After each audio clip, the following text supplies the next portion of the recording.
wrestling fans, and welcome to the Wrestle Talk Podcast. For the next 2 hours, we will bring you the latest pro wrestling news, in-depth analysis of all your favorite promotions from across the globe, and much, much more.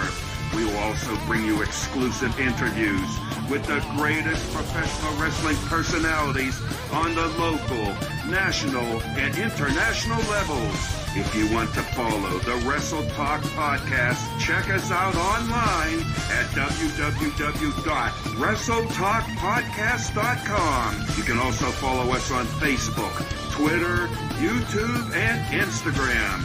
And now, it's time for the reigning, defending, undisputed leader in pro wrestling podcast, the Wrestle Talk Podcast.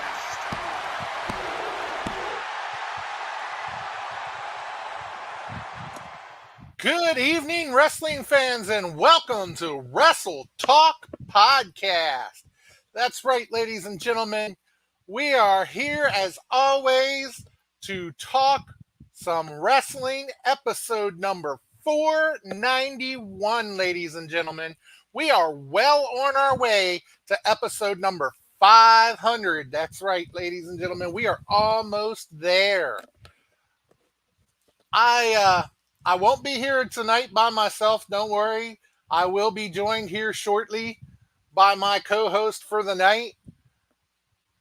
The Night Owl will be here. We do have some very unfortunate news to pass on. We unfortunately were hit up just a little prior to showtime by our guest, Mike Ratck, and due to some unforeseen circumstances, we will have to reschedule Mike Ratck tonight. So he won't be joining us, ladies and gentlemen, but we still have a great show for you. We have things lined up. We are going to be talking MLW. We are going to be talking micro wrestling. We are going to talk WWE, AEW. You name it, we are going to talk about it, ladies and gentlemen, because we do have it all on top.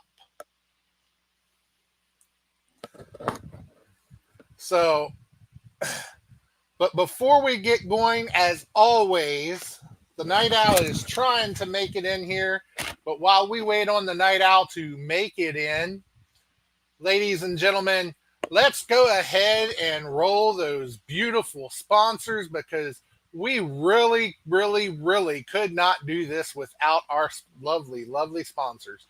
So let's go ahead and hit those sponsors. Promotional consideration paid for by the following.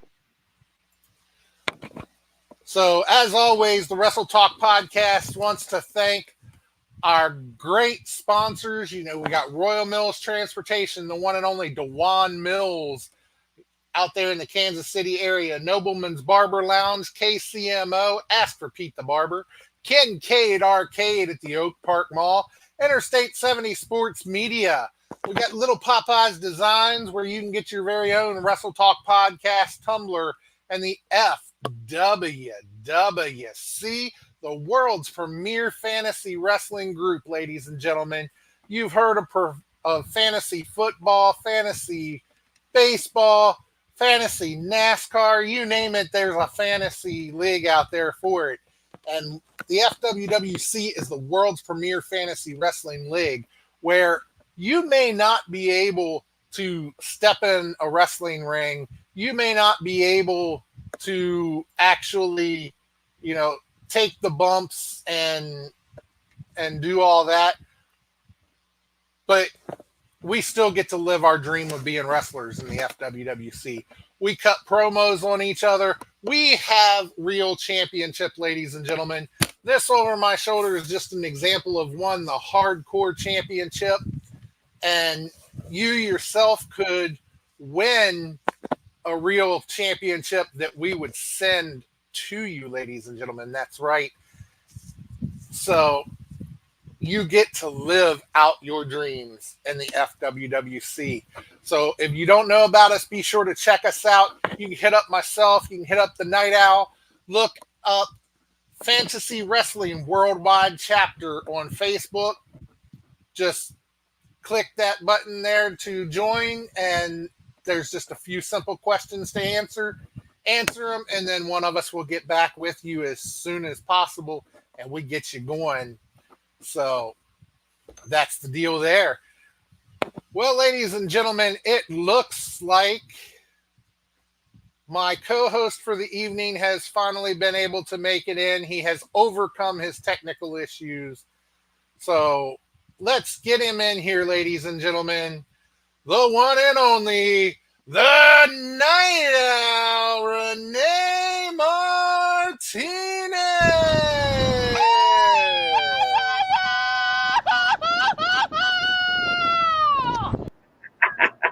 We done made it. We done made it. We done made it. Hey, there was no technical issues, bro. I just didn't have any wine for the show, and there's no way that I'm doing my last show for a month without having a great cup of wine in my hand. So sorry for the delay. I apologize to the listeners. And, of course, I'm going to be drinking it in the world famous limited, well, actually, it's not even limited edition anymore. You can't even get your hands on it. The original merch item for the Wrestle Talk Podcast, ladies and gentlemen, the Wrestle Talk Podcast mug. But anyway, Hoss, enough of the wine talk. Salud to all my people out there. Yeah, you mean you didn't get enough wine earlier today?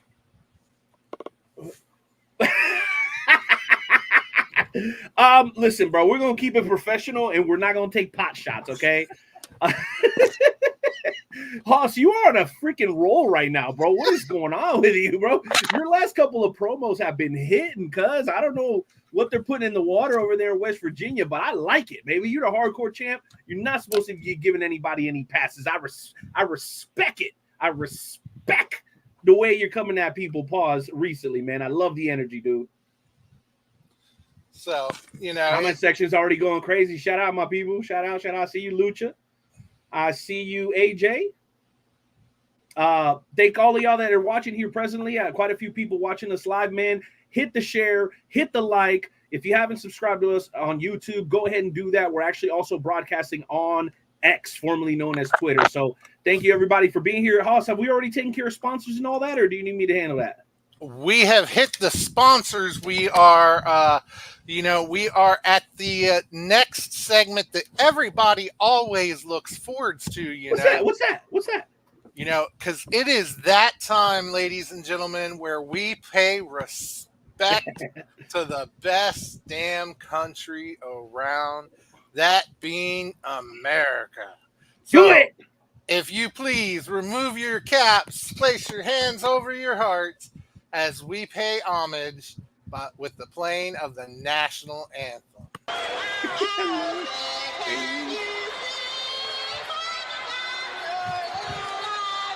You got your flag. Love it.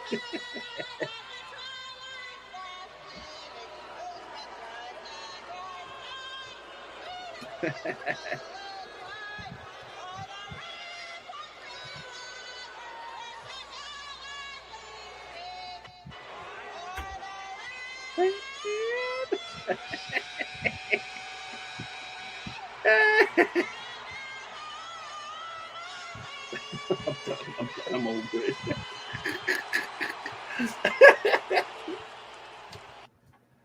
Brings a tear to my eye and blood to my ears. John, that's your line. Every time. That's right. Let's go, baby. Well, anyway, I'm sorry again that I missed the beginning of the show, guys. I just want to take a moment and thank everybody for being here. What a pleasure it is. You heard me talk about it just a few minutes ago. I am going to be traveling here within the next couple of weeks. So I will not be. There's a slight chance that I might be able to pop in next week and assist Hoss if we can't get anybody else to step up. You can always. Well, I mean, obviously, you can't always count on me, but I will try my best to be there and support you if we can't get anybody else to step up. But after that, I'm going to be in the air, buddy. I'm going to be hitting the road. So I'm excited for us to get into professional wrestling. I know we got a lot of different stuff coming up in high spots. But I also want to take a quick moment to shout out to my FWWC people.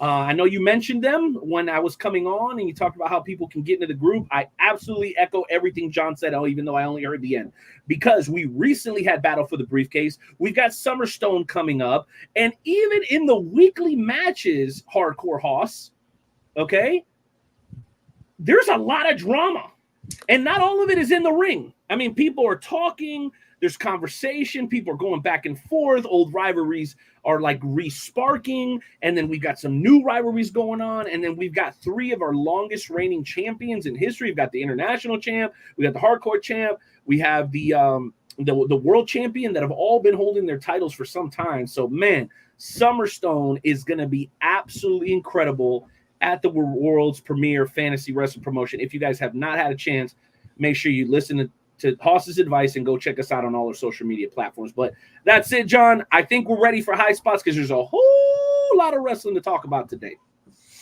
I agree.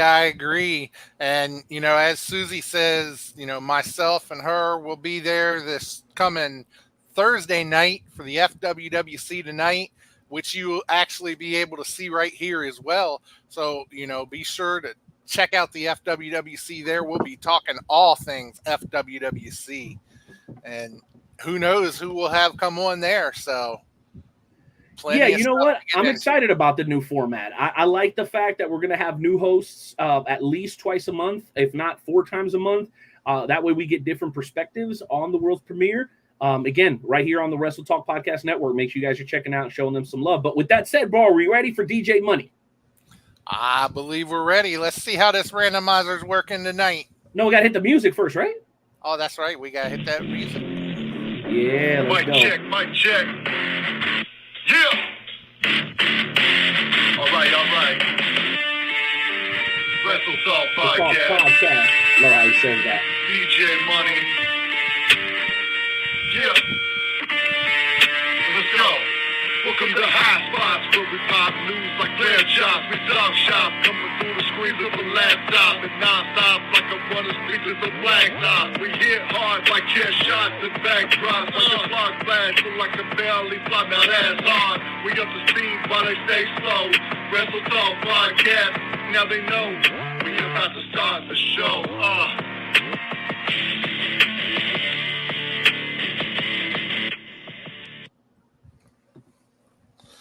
All right.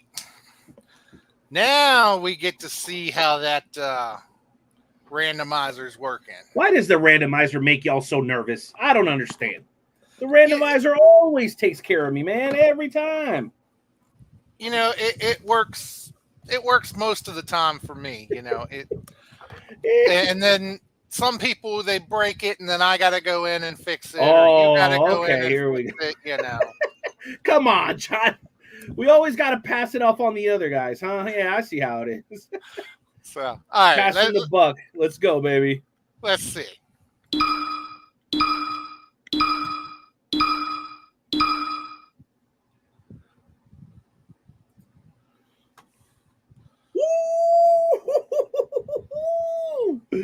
Bro. Mommy's back. All right. You want me to take it, Hoss?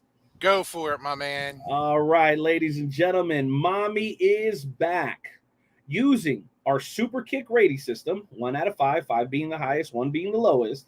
How excited are you for her match against Liv at SummerSlam? John, why don't you go ahead and take it, baby? In all honesty, I am looking forward to the match at SummerSlam against Liv.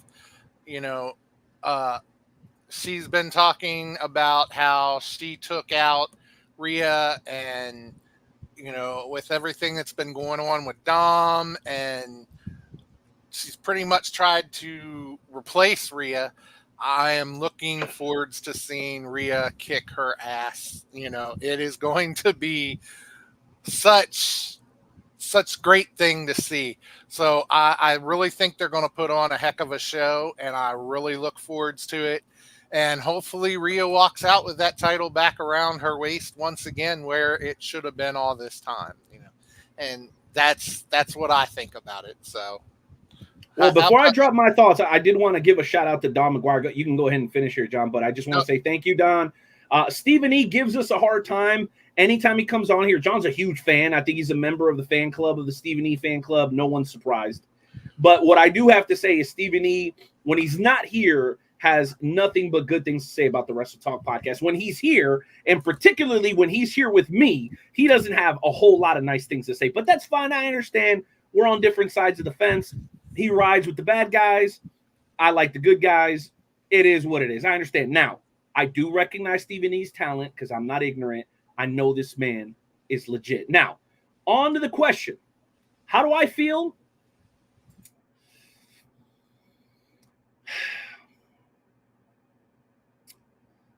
Gosh, y'all are going to hate me. Okay, here's what I'm going to say. The match is going to be amazing. I have no doubt in my mind. The two girls are super talented. They've had plenty of time to tell this story, Hoss, and I get it. You know, Rhea had to go away and get married, which is a little awkward for her to be playing the single girl role when she's actually recently married to Buddy Murphy. Everybody really knows that.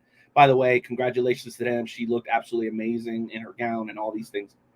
So I'm really happy for her, but it must be a little awkward to be in a love triangle when you just got married. What I will say, though, is it lacks a little excitement for me. I remember the rivalries, the intense rivalries between Sasha and Bayley. And I know, John, that, you know, everybody's excited for the Triple H era. We're moving away from the PG stuff. When we started moving away, though, this is exactly what I was afraid of. That they were going to take the easiest way to the finish. And what I mean by that, Hoss, is this. Rhea and Liv do not need Dominic to make this a highly entertaining and competitive matchup. The fact that it had to become a goofy little love triangle, to me, takes a little bit away from the legitimate nature of their rivalry. I just think back to NXT, and I think about Sasha Bayley. I think about rivalries like that just feel so powerful. They feel like a moment. They feel like something in the industry is changing. Something is taking place that is history. And as much as I find it entertaining, and it is very entertaining and it's funny, I absolutely get it. I'm only going to give it a 3.5 super kicks. Because honestly, they would easily be in the 4s, maybe even at the 5s, if they were allowed to just do their thing and get rid of this whole. And like, again, I love the whole thing with Dominic Mysterio. It's entertaining. But does it feel real? It doesn't feel real. It takes a little bit away from the story when I compare it to something like, I don't know, to the rivalry I mentioned before. It's just, there's been some feuds, John, that feel so raw and so real. You know, like, okay, I'll give you a contrast. And it's not girls, but it's people, right? Swerve Scott versus Daniel Bryan coming up at Wembley. Bro, that feels so important. It feels like they're making history. And I know they're Prince Nana's there or whatever, but it's really just them. There isn't like a third party. They're not fighting over some girl. I'll let you jump in here, but 3 out of 5 super kicks, man. I really wanted to be super excited for Rhea's comeback, but then when I saw they were going to make it mainly about Dominic and this love triangle and all this, it just, I don't know, bro. I don't know. 3.5. That's my ranking. Sorry if I'm pissing anybody off with that. Now, I can see where you're coming from. You know, okay. Honestly, I did forget to give it a super kick rating, and I will say 4 super kicks. But you know,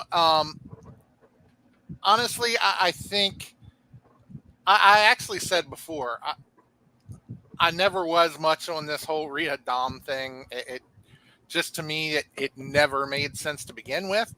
But what better way to try to end it, you know, than this whole Liv thing? Hopefully they will finally squash that whole thing with it, and we won't hear any more about it. But, you know, I just think they're really going to put on a good show, and, you know, Rhea always does. And so I look for it to be a really good match, and I'm really looking forward to seeing the two of them tear the house down. So is it just me, John? Is it just me that feels like having Dominic's goofy ass in the middle of all this is taking something away from the women? Am I the only one that feels this way, bro? Tell me what you think. No, I don't think you're the only one. Like I say, it never made sense to me to begin with. I never really got into the Dominic Rhea story. He's not one. He's not one I see putting Rhea with if you're going to do a story like this. You know, Dominic Mysterio just no. He doesn't do it for me. Again, not believable. That's what I'm trying to say. I'm like, bro, do y'all really expect us to buy? And maybe this is just me being judgmental, that Dominic is got it like that, bro? That he's, I don't know, man. It just, Rhea Ripley seems to be a little bit out of his league. And the fact that they, I don't know, bro. I'm with you. The whole thing is a little like dicey to begin with. And then instead of making it about these two amazing and talented women, the two of the top women in the company right now, it's Dominic. You know, anyway. All right, let's move on to the next one, baby. All right, let's see what else we got here in store for us today with this randomizer.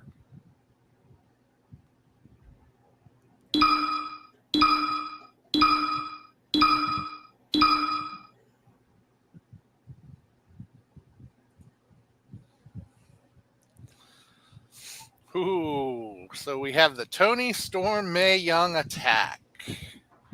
So let's see what the question is here for this. Actually, and I'll take this one first if you want, bud. I'm ready. Okay, actually, I believe this is a two questions on one on this. Okay. So for the first one, do you feel AEW went over the line with Mariah? Why can't I talk? That's Mariah May's attack on Toni Storm on Dynamite, and then let's answer that, and then we can go on to part two. Okay, I'm ready. And sorry for jumping off camera all the time, guys. I'm still working on my lighting and stuff like that. But okay, hell no, hell to the no. See, this is what I'm talking about. This is the feud that Rhea and Liv should be having, Hoss. This is exactly what I would like to see the two top women in WWE do. I mean, quite frankly, this is one of the best stories going in wrestling today. Mariah May has been playing her part for 2 years. 2 years as Toni Storm's do girl. Okay? And let me just say this. I know I brought up Swerve earlier. I should have mentioned Toni Storm in this because she's just as great of an example. You want to talk about somebody who is peaking right now, Hoss. Somebody who has truly found themselves. And you know what? People like to make this argument about opportunity, and they kind of screwed Toni Storm when she was with NXT, this, that, and the other thing. I'm sure people are always going to have something like that to say, but how about maybe she wasn't ready yet? And where she ended up at AEW, it gave her the canvas that she needs to get to the level where she's at. And dear goodness, if you're not watching AEW, if you're like, Renee, I don't really got time for AEW, Night Owl, a little short on time. If I got to watch one or two things on AEW, what do you want me to watch? Simple. Swerve Scott, Toni Storm. That's all I'm going to say. If there's nothing else for you to watch on AEW, that's the direction I'm going to point in. So, did they go over the line? Hell no. I tuned into AEW as if I was switching from WWE to ECW. When I don't want that PG nonsense and I want something hard-hitting and raw, baby, I like it raw. Funny that their show's called Raw, but it's still...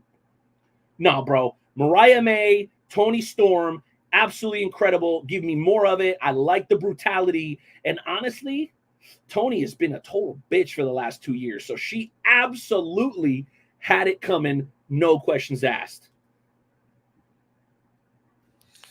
You know, I honestly have to agree. This incarnation of Toni Storm, since she's been in AEW, is incomparable to what she was in WWE. She is doing so much more in AEW, and you know, Mariah May, like you say, she's been her beck and call girl for Do girl. for 2 years now, and it's about time that Mariah May gets her comeuppance, and finally gets to elevate herself. And I think it's great the way they did it, and I really think that she's going to do something with it, and it really is something to watch. So I have to agree with you 100% on this one. It really is something different than what you saw when she was with WWE. Absolutely outstanding. And let's just say this, Toni Storm, not necessarily the hardest person on the eyes. When you take that and you combine it with her in-ring acumen, a lot of people don't know she was a young lionette. She spent quite a bit of time in Japan leading into her United States career, and a significant amount of time in her home country wrestling as well. People don't know that. But now that she's been giving that, and I go back to this campus to create, she is peaking. And that's why I look at MJF and I go, maybe he's better off where he's at, because he can continue to develop who he truly is. And he'll get to a point where he's so damn good that they're going to let him come in with his own name, with his own music, and doing his own damn thing. They couldn't do anything with AJ. They kind of had to bring him in his own terms. They couldn't do anything with Punk because they become such polarizing figures, Hoss, that they start becoming, let's just say, side A of the tape. They start becoming, like Gunther said to the champion, El Campeón, Damian Priest, just last night. He said, they were calling me, you street rat, or whatever it is he called him. But he said, I was so up here before I even got to this company that they were calling me. And I think Toni Storm, Swerve Scott, and MJF have been giving the canvas to do what they're doing. And they're going to end up earning that sort of props, those sort of respect. Will Ospreay is another great example of a guy who could kind of name his price. Okada, kind of another guy that can kind of name his price. But I keep alluding to the word canvas, Hoss, because we do have the arsonist artist, the young lion with the old soul, ladies and gentlemen, my amigo, and a man that was recently rubbing elbows with some of the best talent in the professional wrestling business today, our very own future and upcoming FWWC Warriors Heart Champion, Gabriel Arce. Bing bong. There he is. Even the new merch, homies. I still got the press pass right there. All in plastic. Oh my God. It's a pleasure to be here. Like, I also washing my hands again. Repping the Matt Riddle shirt. I love it. Just tell me you didn't show up to the show with a replica belt. I may have shown up with a replica belt. Get the what? Somebody, where's my Iron Sheik? Fucking bullshit! Haven't won my Warriors Heart Championship back. I promise on changing that. Because apparently they're coming back in October. Showing up to a wrestling show with a press pass looking like a damn Mark. What is wrong with you, young man? Change my middle name to Mark. Because I love it. I'm glad you had a good time, bro. It's great to have you here. But listen, we're going to put you right to work, baby. Give us your thoughts on this part one of the question. We're going to throw the graphic up again real fast. I'll reread the question, and then I want you to tackle this one because this is a two-parter. This is part one, and you came in right on time. So the graphic's getting ready to drop, and let me reread the question. It says, did AEW go over the line with Mariah May's attack on Toni Storm on Dynamite? Arsene, floor is yours. The short answer is no, I don't think they did. The long answer is no, because this gives AEW something, I guess, to watch, if that makes sense. I've been keeping up with AEW best I can. I'm not an active watcher of the broadcast, but I like to try and catch highlights wherever I can and things that I'm like, okay, well, will this pull me in to watch a pay-per-view when I have the opportunity to? Because I'm watching a lot right now. You know, I have to pick and choose what I have to. I just watched the match between Styles and, Marufuji. Yes, I remember my names. And even now, I'm trying to make time for everything at all. But so when I think about what needs to happen for All In to pull me in, it's this. I think they're using their television broadcast rating to its advantage because they're allowed to get away with blood, at least until WWE makes the shift to Netflix. And even then we'll see where that goes. I think they're doing it tastefully, so it doesn't feel excessive. It doesn't feel unnecessary. Like when I see a Darby Allin or when I see a John Moxley, and this is coming from somebody who likes them. And honestly, it just gives the women's division something to do. I think Toni, especially for her gimmick to not get old, for her to feel like this championship isn't stale until the next big name gets there, she needs viable challengers. And I think making her look weak like this, but also building up a new star in the process, one that I think a lot of people have been waiting for, AEW to pull the trigger on, respectively. I can't wait to see what happens. But that's just me. Okay, and let me just throw this out there. You're talking about you don't watch the brand, and that's okay because there's only so many hours in the day. But, bro, Toni Storm, even during I made time for this. That's fine. I'm talking about AEW specifically. I'm not guilting. I meant this segment. It was really good. It was dope. Everybody was like, "Oh my god, she killed her with that title belt." She freaking rocked it. I absolutely loved it. I guess my biggest thing is this: even her media scrum appearances are hard to turn away from. The whole thing that she does with this 1920s, 1930s, what do they call that? Gas. It's got a name. It's not coming to me right now. But it's like this era within the 20s and 30s that, a lot of gangsters and shit like that. It'll come to me. The Great Gatsby, right? Like that era, right? The Great Gatsby era. I remember it was funny because when she first started doing it, I was like, oh shit, she's ripping off the vaudevillains. What the fuck is this? But no, bro, no. It's not the vaudevillains didn't have any quality. Those dudes worked every time. No. Well, they just never popped off. That's what I mean, bro. Like they never found it.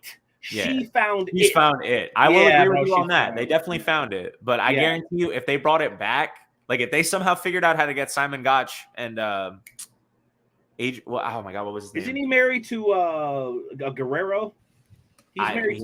He might be. I think he's married to Vita. He's married to Vita Guerrero. I feel so disrespectful for forgetting this man's name because I like the vaudevillains. Yeah, I'm advocating for them, but I don't know their names. But the guy you're thinking of, the redhead, he's like a singer, a poet. He does a lot of dope stuff. Hey, I'm gonna give something away for somebody that can give us the answer to that without Googling it. You got to prove to me you didn't Google it, but I got a book here I have to give away. I can't even remember his work name, bro. I just remember Simon Gotch. That's who I remember. Yeah, look who it is, ladies and gentlemen. It's Nightmare Joe Lance. Hey, I've got to give a big shout out to Joe. Professionally, Joe, I got nothing but love for you, brother. If it wasn't for you, we would have never had episode 1. And certainly without episode 1, you never get to episode 500. And I don't know if you guys can see this over my shoulder a wee bit. Let me see if I can adjust the camera just a bit. Episode 491 tonight of the Wrestle Talk Podcast. Now that's 491 times roughly 2.25 hours. So we've got over 1,000. We've got over 1,000 hours of content. And we've talked to some of the coolest people ever. I was just digging through my memories the other day and remembered that we interviewed Glacier. I was like, yeah, I'm going to post this shit, bro. No, fuck you, Lucha. You definitely Google it. Fuck you. You don't get shit. I'm just playing, dog. How the hell do I forget? Aiden English, bro. Yeah, Aiden English. He was what got, like, not disrespect to Rusev, but he was what made Rusev Day worth it. They were both celebrating it. That's right. I forgot about that. Man, talk about gimmicks. They just went ahead and balled up and threw away for no reason. I don't understand. When people who made it work, like, we always talk about in the wrestling industry about how you have to work with the shit you're given sometimes because, like, every dude has had to take a bus every now and then. But we also think about how, like, even when they made it work, they just let the golden sand run through their fingers. They're just like I don't see any potential in selling Rusev shirts. Like, they sold a bazillion Rusev Day shirts. And it's like everybody was like, dude, because they don't understand the power of meme. Like, when something is so stupid it's amazing, then it's like it sells out. That's it. See, that's why we have your perspective here, Arsene, because only you would think to say that. I mean, you're absolutely right. Because my generation has the attention span of goldfish. Yeah, but it also, a meme can also say so much, bro. I get my news via memes these days. We talk about people's personas in WWE and stuff, and we brought up about her time in WWE. Could you imagine her character the way it is now in WWE when she was there? Could you have imagined her back then walking around tits out on WWE? The thing is, too, I feel like it wouldn't have worked till now. It wouldn't have worked till like today. The thing is, though, I wonder if it would have worked back then. Like, I'm being hypothetical about it because I'm like, I don't think that's a gimmick you have to wait too long to get over with Vince McMahon. I think even when he was still in charge, he would have signed off on that. If anything, I feel like Hunter's going to be harder to convince. But now that it's going to Netflix, they can pull it off. I was going to say it was too edgy for WWE back then. I think Tony of all performers, and I'm not trying to, brown nose here, but I'm just saying I think Tony of all performers could figure it out. I think she could figure that out in that box because she's creative enough to be like, you know what? Watch me. Okay, let me just say this, and I know we're all married men here practically. If there's somebody to brown nose, that's who. If there's anybody in this world you want to brown nose, that's probably who it is. Not that I would want to. I'm just saying if there is anyone that do your kids watch my show Night Owl? My short, yeah, they don't. I say way crazier shit when the camera ain't on, bro. You don't. Hoss hung out with me in real life, bro. This is me keeping it down. Oh, bro, I'll be talking so much. I'm from Florida, bro. You should know this. Come on, bro. You know we out here. You know, yeah. All those Florida Man articles, those are accurate. That's just me and Renee when we meet up. That's right, bro. You walk out to your mailbox, you don't know what you're gonna run into. A carjacker, an alligator, who knows? And one thing I can tell you about this guy is he can go out somewhere, and the next thing you know, he'll be talking FWWC and Wrestle Talk with the business that you're in, and next thing you know, you're getting free drinks. We might do that. We might do that, John. You got a hell of a memory, my guy. You got a hell of a memory. Well, guess what? I love the jovial and the shit talking back and forth. It's my favorite part of the show. But there is a second part to this question. I can't believe you remember that, John. That's crazy. But yeah, there's a second part to this question. So why don't you hit us with it, and then you can kick it off. So the second part to the question, we talked about the attack and what we thought about the attack itself. But did AEW go over the line with Mariah May's attack? What's the wrong part? Sorry. No, that's the wrong one. We already addressed that one. Here it is. There we go. Did AEW ruin the integrity of the Owen Hart Cup with Mariah May's attack? I don't think so. No. Because ultimately, I know it's a cup in the name of a professional wrestler. And it's one who we can all say we hold near and dear to our hearts. Come on, bro. But I also understand that, I want to know that, I guess behind the scenes, as long as the family involved is okay with it, I don't really see an issue. Like, if they don't think they're desecrating the name of Owen Hart by doing this, I don't see the problem. Storyline-wise, I don't really hold tournaments to a certain standard like that, especially because I feel like narratively, she is technically the heel in this situation. So what would a heel do? They would deface a tournament. They would say, forget the memorial of this wrestler that I'm using to platform my own career. I have the microphone, and I'm going to kill Toni Storm in front of your children. I love it. Well, I don't know. That's just me. Because is it fair to assume she is the heel in this scenario? Because everybody likes Toni Storm, even if she has heel. Like, it's one of those things where everybody loves the villain now. So how do we get preemptive about it so we don't book the wrong people? I don't know. I think I certainly see her as the heel. Maybe I'm wrong, but Tony is the heel, or that way. Well, no, I mean tweener heel, but you're going to expect her to take the shortcut. I mean, the question to me is no different than if you asked me, did Jimmy and Jey Uso interfering in all of Roman's matches take away prestige from, the bloodline and his whole? Hell no, bro. Hell no. It just made him more of a badass, and it made you want to see him lose. I call it the Floyd Mayweather effect. Sometimes you just watch a guy because you want to see him lose. It's true. And a lot of people feel like that. Yeah, exactly. And a lot of people feel that way about Toni Storm because guess what? She's not even the women's champion, and she's one of the most talked about women in the entire company. I mean, isn't that nuts?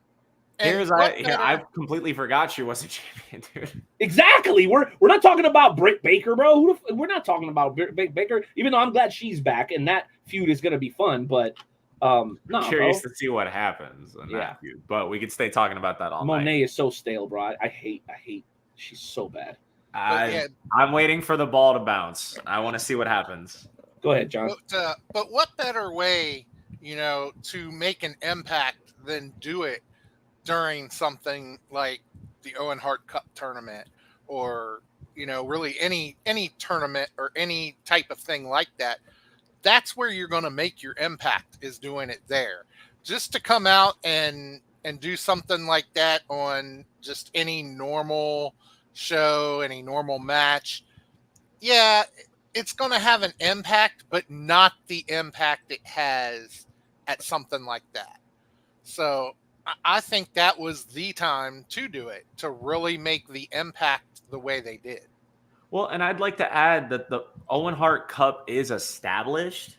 And what's good is that when you have a formula, you get to play with that formula. So we expect the regular, roses and awards and nominations and stuff, right? And then we have something where a heel can take advantage of that. And then I want to throw this out there because I think I just remembered. Correct me if I'm wrong. Wasn't Ricky Starks the one to win either last year or was it the Jushin Liger Cup? I can't remember. He won something, and it was during a cup, and he won, and he called his shot, but it was like he took out his opponent in the process. I can't say I remember that specifically. I don't want to misspeak. Yeah, me either. Ricky Starks was hot last year, though. I don't know what the hell happened. I don't know if he got injured or they just pulled the plug. God, the fact that we're not talking about that on this podcast. Yeah, bro, he was on freaking fire, bro. Talk about a guy that they pulled the rug out from underneath. By the way, I just want to thank everybody again. We're reaching the first hour, the conclusion of the first hour here in just a few minutes. I see quite a few people watching. Guys, if you don't mind, the heart, the thumbs up. Really, if you really, really love us and want to show love, man, the share button, that's really the one where it's at, because that gives us an opportunity to be seen by more people. So if you happen to be gracious enough to be watching the show here tonight, big shout out to you, hearts all the way around. But yeah, definitely hit that like. Hit that heart, and like I said, if you really love us, hit that share button, baby. That's where it's really at for us. But that said, are you gentlemen ready for the next topic? Absolutely. And I just fact checked it. He did win the Owen Hart Cup, and that was like to officiate his heel turn. So the old hat, ladies and gentlemen. Things considered. But let's start to the next question, man. Let's go, baby. Yeah. All right. Let's see what we got going here.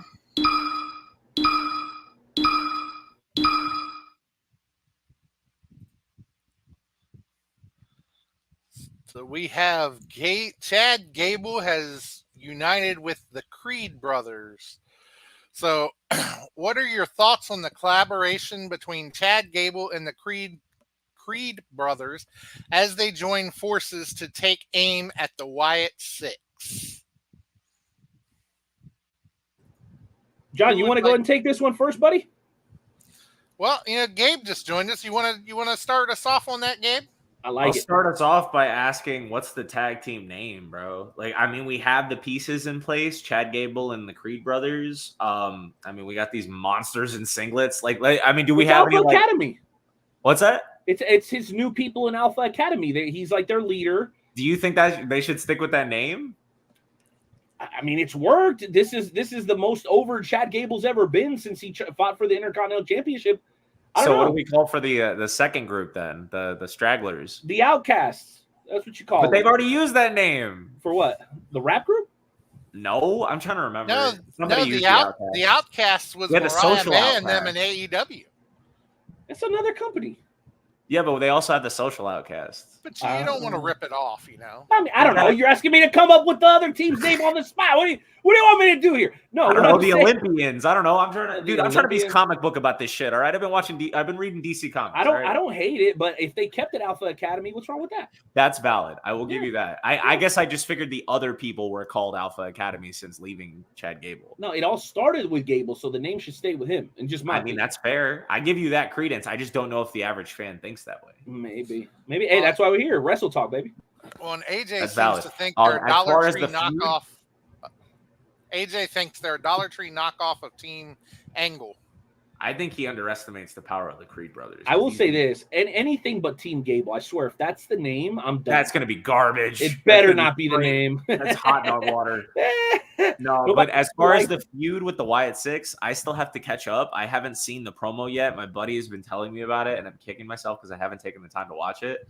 But I'm glad this is a good way to start it. I'm glad this at least bounces Gable in a direction because I know we all thought he was going to lose momentum after that whole Money in the Bank situation where they just murdered him. So at least this way he gets the Creed brothers, and then whether he loses the feud or not, maybe we can establish some real, matches and talent by the end of this. What do you think about the name The Credence? The Credence? I might have to stew on that. That actually kind of works in a weird way. I don't hate it right off the bat. I don't either. I think I gotta let it stew. The Credence. But I feel like that's more towards the Creed brothers than Gable. So that's why I said the Olympians. Let it marinate. Yeah. I like it. Good suggestion, Susie. That's pretty good. But I'm good with it. No, I was just going to say I'm good with the direction in the storyline right now. I'm not picky. And I'm really curious to see what comes out of the Wyatt Six now that we're on the roster. And I think we're all really anticipating their first match. I think they kept us waiting long enough, but I think they're letting it stew. And we're all going to be like, all right, what we got to eat? What are the meat and potatoes, But what are your thoughts, Oz? I am really invested in the Wyatt Six, and I really am interested in seeing where they're going with this. And when they first brought Chad Gable into it, I wondered how it was all going to work. And so I'm interested in seeing where it's going. And the Creed brothers, I think they're going to be a good fit with Chad Gable. No offense, Otis is good. I like Otis, but I don't see the former Alpha Academy being the fit that the Creed brothers are. I'm just wondering now, who are they going to bring in to help with the Creed brothers and Gable? Because you're still 3 to 5 right now, so you got to bring in at least 2 more people. So I'm wondering who else they're going to bring into this, and I'm not exactly sure who would make a real good fit yet, but I'm definitely interested. So, your thoughts, Night Owl? Okay. Well, I'll tell you what. I absolutely love what they've done with Gable. At first, I thought that they were just feeding him to Gunther, and then they just kept that story going. And I love it, bro. I love when they have a guy that they don't give up on. You know who it reminds me of? A guy that was NXT forever and then came up to the main roster with a tag partner and really set himself apart. Angelo Dawkins. Angelo Dawkins, another guy that you thought he's probably not going any further than NXT. Somehow they found a niche for him, and he's become relatively successful. Now, is he ever going to be a top-flight superstar at the top of the card? I'd say Montez is probably a little bit more likely to become that person. But the opportunities that they've given Gable and everything that they've stuck him with, right, has been like borderline great. Not that he's always given the best stories and the best stuff to work with, but with what's been handed to him, gentlemen, I think he's done an absolutely phenomenal job. I've always been a fan of Chad Gable as a wrestler, but the more I see him on camera, I'm becoming more and more of a fan of him as a just character and as a talent. On the screen without being inside the square circle. His exchanges with Adam Pearce, he's just a whiny little bitch and he's going to take care of shit himself. And he always delivers, man, whether he's doing this story with the Wyatt Six or he's working with Gunther or working some mid-card match, a year and a half ago. This kind of guy delivers all the time. Now, when you stick the Creed brothers with them, you're giving them a personality because that's the issue with the Creed brothers. Awesome talents in the ring, but again, you don't know what they have to offer in terms of a mic perspective. I know we all saw them in NXT, but they were limited in what they were doing behind the microphone. Even in NXT, I think they were being protected. But now that they've teamed them up with Chad Gable, I think the sky's the limit. These guys, I think the ceiling for them is higher than like the Authors of Pain, for example, simply because they're being paired with a guy like Chad Gable. I would say that. Now, I don't know if there's a big age discrepancy there. I'm sure they're all roughly the same age. But simply because they're with Gable, I give them a better chance than I give a team like the Authors of Pain. Just my thoughts.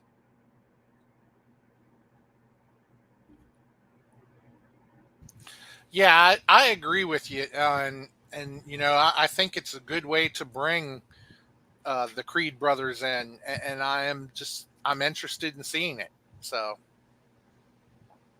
I guess I just want to see where the longevity of it goes, because it's like I want to see what the Creed brothers do now that they're given a direction, because it seems like they're heels now, and I want to see what comes out of that as far as character, but more especially because they're the more athletic types that for their wrestling, less so for their character work. I definitely want to see what comes out of them wrestling wise, because I think there's a lot of wrestlers that if they can key in on the little details that you can do in between the ropes, not on the microphone, you can become timeless.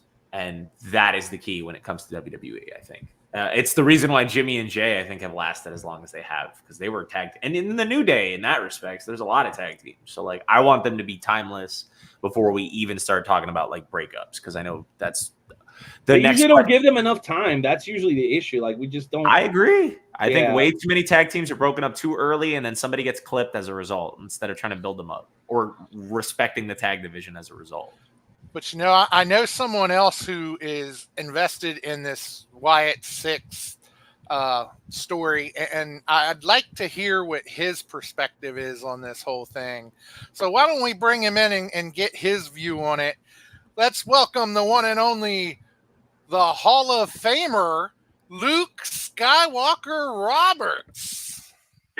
Well, gentlemen, I'm going to tell you right now, that's still something that's going to take a few minutes to get my brain to wrap around. Thank you guys for having me here tonight. And I'm going to tell you right now, last night, you talk about the Wyatt Six. And I'm going to tell you, I am very intrigued. I have been since the little QR codes popped into play. But last night really showed me something on multiple accords. To the idea they gave them two completely different segments on WWE Raw last night. Number one, we got to get a little bit of a, I guess you would say, kind of a, what is Eric Rowan thinking? And I mean, again, when you're with one of the greatest factions of the time, and in the span, I think it was less than 2 years, both of the other two members of the Wyatt family, that being Luke Harper, Brody Lee, for those who would know him in that manner, and Bray Wyatt, both passing away. I mean, it would wear on you. I mean, you can say, oh, well, it's a storyline. No. When you have two men that you travel up and down the roads with, you travel from town to town, you're eating meals, you're living in hotel rooms, a lot of that was very much real. And to see Bo Dallas last night, and I mean, again, I was looking at some of the subtleties, the constant laughing, one of the people I was reading online was talking about how he paid tribute to Brody Lee, to Luke Harper with the yeah in the corner when he was trying to get himself back. I'm going to tell you right now, to me, I find this very interesting. And it's one of those where, and I said it last night, and I think I had a couple of the members of the Wrestle Talk podcast to chuckle a little bit. To me, the Wyatt Six is honestly one of the most intriguing pieces of WWE television that I've seen in quite a while.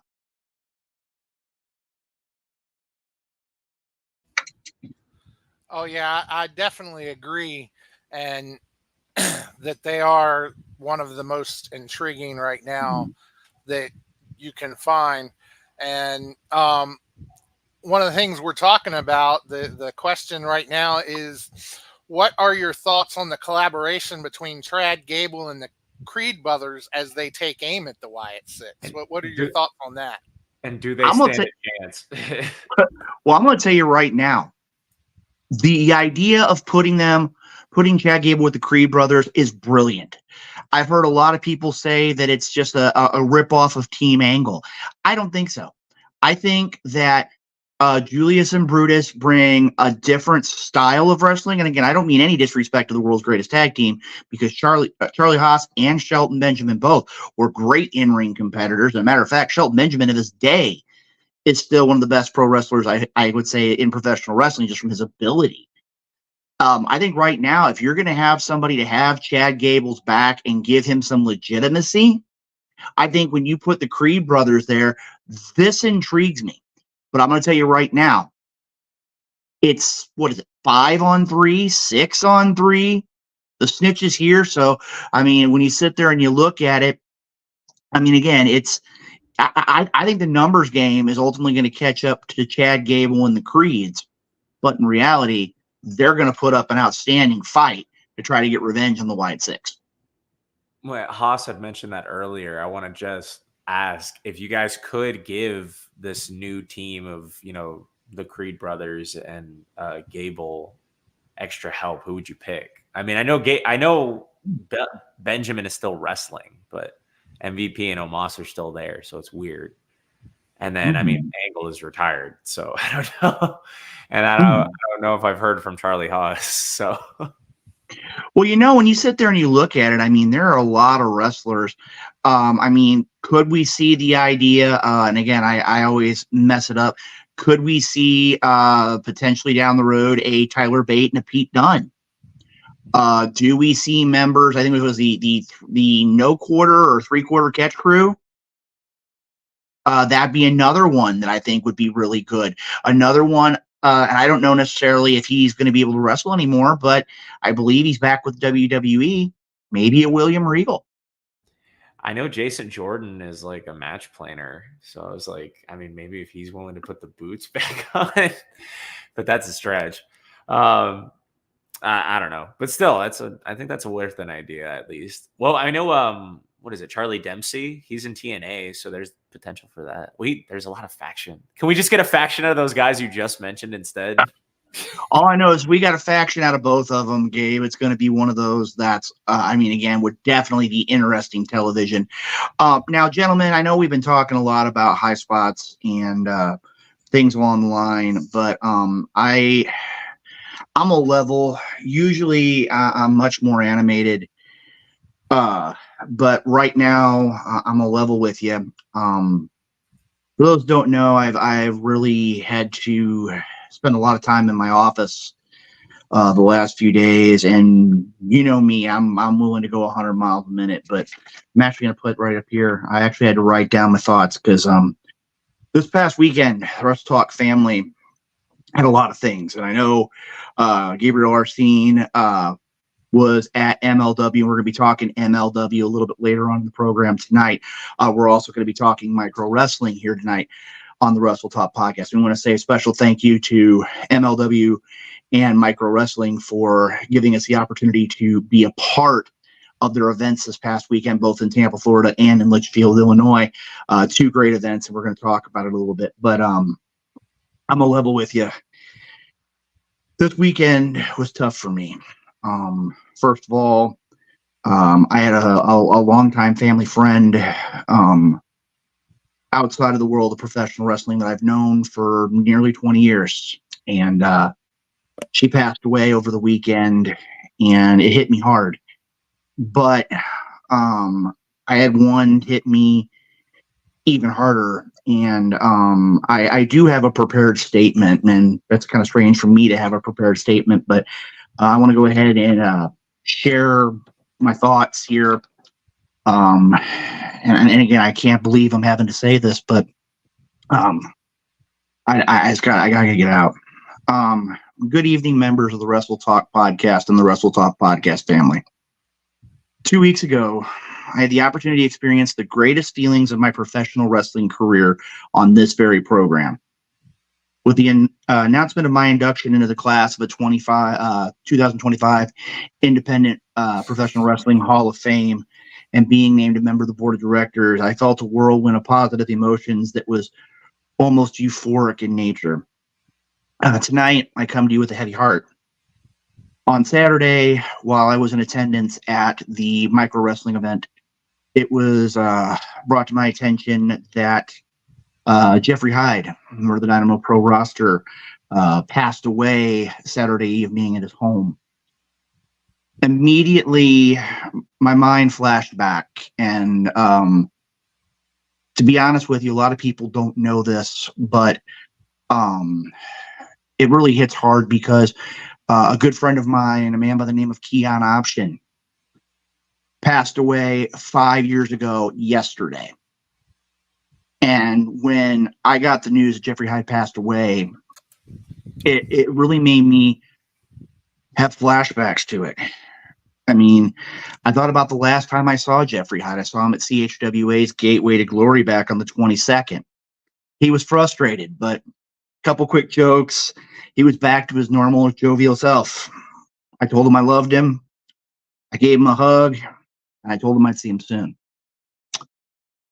Sadly, that's not the case. When I was at the micro wrestling event this past Saturday and I heard the news, I had to step away for a minute. And it was surprising.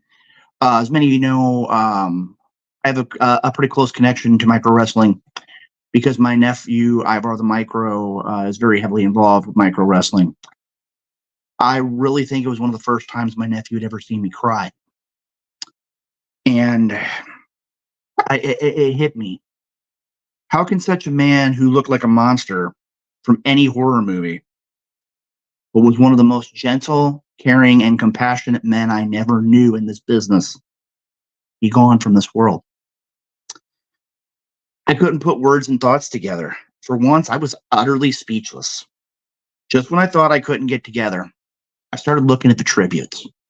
And again, I know there's been a lot more since I wrote this, but I mean, again, you look at it, the Maestro Jeremy Carp, referee Aaron Lawrence, Rick Maverick, Big Daddy Dion, Maddie Monarch, Jennifer Blackwell, the widow of the Angel of Light, Izzy Blackwell, and Damian Blackwell, mother of Damian Blackwell, Coach Chuck Farley, Sean Vincent, and one of my own trainers, the Human Wrecking Ball, Pete Madden, a fellow member of the 2025 Hall of Fame class. All these people, as well as the tributes that I've seen from other personalities, not just from the current generation, but from different generations, reminded me of what I knew in my heart. How great of a man Jeffrey Hyde truly was. He was dedicated to his family. He was hardworking and dedicated to any job or task he was given. Jeffrey Hyde was a positive part of every locker room that he was ever in. He never had a bad word to say about anybody.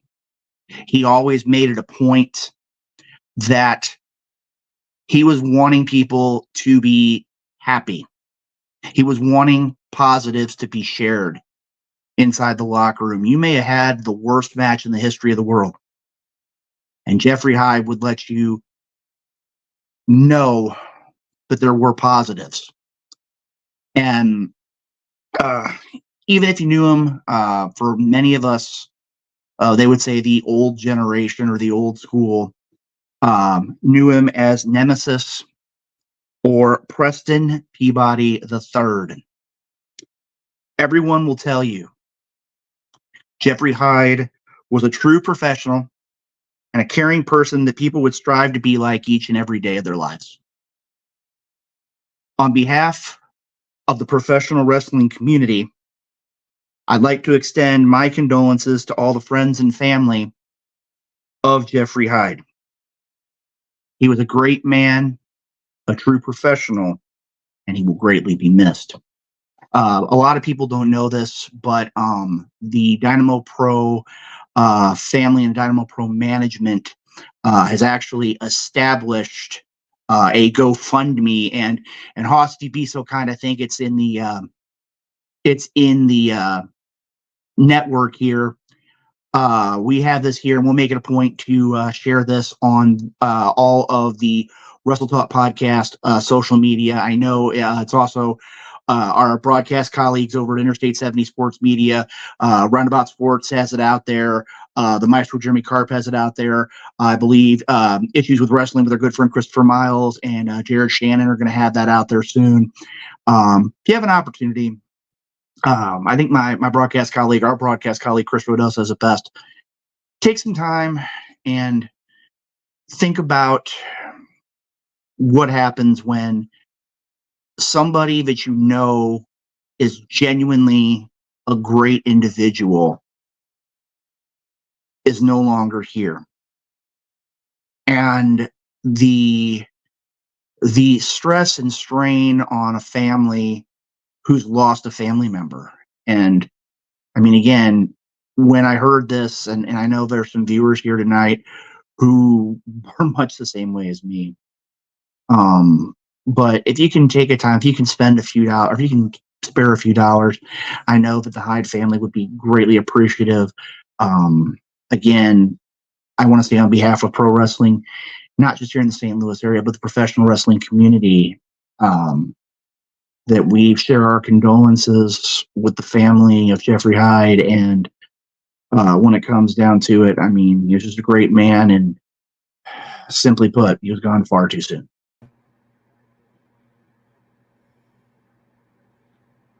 Well, I want to say thank you, Skywalker. You know, there's a lot of shenanigans on this show. I mean, we're almost 500 episodes in, and I take pride in that. I take pride in the fact that we don't take ourselves too serious. But when it comes to the 10-bell salute, which we're going to hit here in just a couple of moments, and it's going to be hard to hear it, we always reserve these moments to go back and truly appreciate how fortunate we are to be a part of this business, to be able to have met people and made relationships with guys who put their whole life into the sport. They're dedicated from their very, very, youngest age to the last breath that they took. And so I'm not saying pro wrestling is better than any other sport, but I'm saying pro wrestling is better than any other sport because the type of support and rallying that I've seen, not just for the guy that you've watched on TV for 20 years, but when you think about the Cauliflower Alley Club and organizations like this, Skywalker, that really aim to take care of the pro wrestling guys once they're beyond their years. Now, I know this case doesn't necessarily fall into it. I guess what I'm saying is the overall affection and embrace that the pro wrestling world can provide you, to me, makes all the other crazy, carny stuff worth it. Because let me tell you something, man. I found a community here in the Wrestle Talk podcast. I found a community at Heartland Championship Wrestling and KCXW and XW and so on, Dynamo Pro and so on and so forth. So I'm sure Jeff felt that. And hearing another grown man tell him, I love you, bro. And he's not really your brother. He's just your brother, like it's in my veins, bro. Whether it's fantasy or podcast or commentary or running a show or whatever, I'm glad that we were able to rub shoulders with somebody that the rest of the world may never hear of. They may never write a book about him, but we know because wrestling, and it connects us. And like I said, I couldn't think of a better person to try to capture how significant a moment like this is, because it's somebody that we all knew from Dynamo, from the local shows. And again, Night Owl, one thing I was looking at here, I mean, again, this hasn't been just a Dynamo thing. This has been, there have been messages from Dynamo Pro Wrestling. There's been from MMWA, from SICW, from the days of the old Gateway Championship Wrestling. I mean, again, when you look at the promotion, I mean, many promotions throughout the St. Louis area, one of the things that's been there, and you hit right on the head, is the brotherhood, the family, the togetherness. That embrace. And I mean, the embrace of what's there. Like I mean, exactly. I 100% agree with you. And again, as you see at the bottom of the screen, if you can spare a few dollars and help them out, I mean, it would be very much appreciated. And again, Jeffrey Hyde, I mean, I do have to share before we go too much further. I do want to share one story. And this was a couple months ago. Jeffrey and I always were good friends. And there were some production issues, and they needed me to go talk about the event. I'm like, okay, I can do that. And Jeffrey Hyde knew exactly what was there. He was able to keep an eye on the crowd. He helped make sure that the ring was taken care of. He made sure that everything was safe for the competitors that came inside the ring. I mean, I think you would have wished I could have gotten quiet a little bit sooner, but in the end, I mean, I've seen him haul wrestlers to the back. I've seen him try to put wrestlers through the mat. Again, a man who, and I dare say it, a true professional in every stretch of the word. And Night Owl, I can't believe I'm going to say this, but I think it's time. And guys, I'm just going to level with you. I'm probably going to need a minute after we get done with this. But again, to a great professional and an outstanding person, Jeffrey Hyde was one of a kind.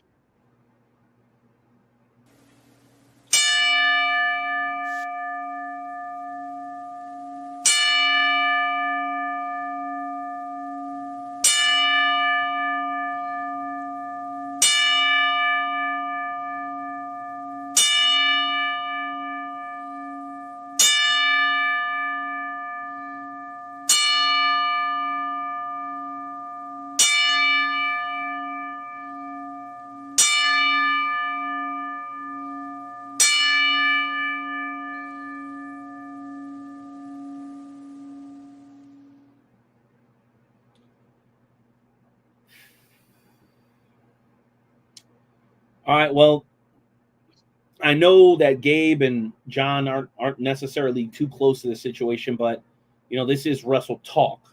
So, Gabe, John, any words you'd like to share, just on behalf of the wrestling community or Wrestle Talk as a whole?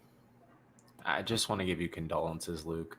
I may not have known the man, but I know what it's like to know a man, and to be departed from somebody like that, to have them as a memory.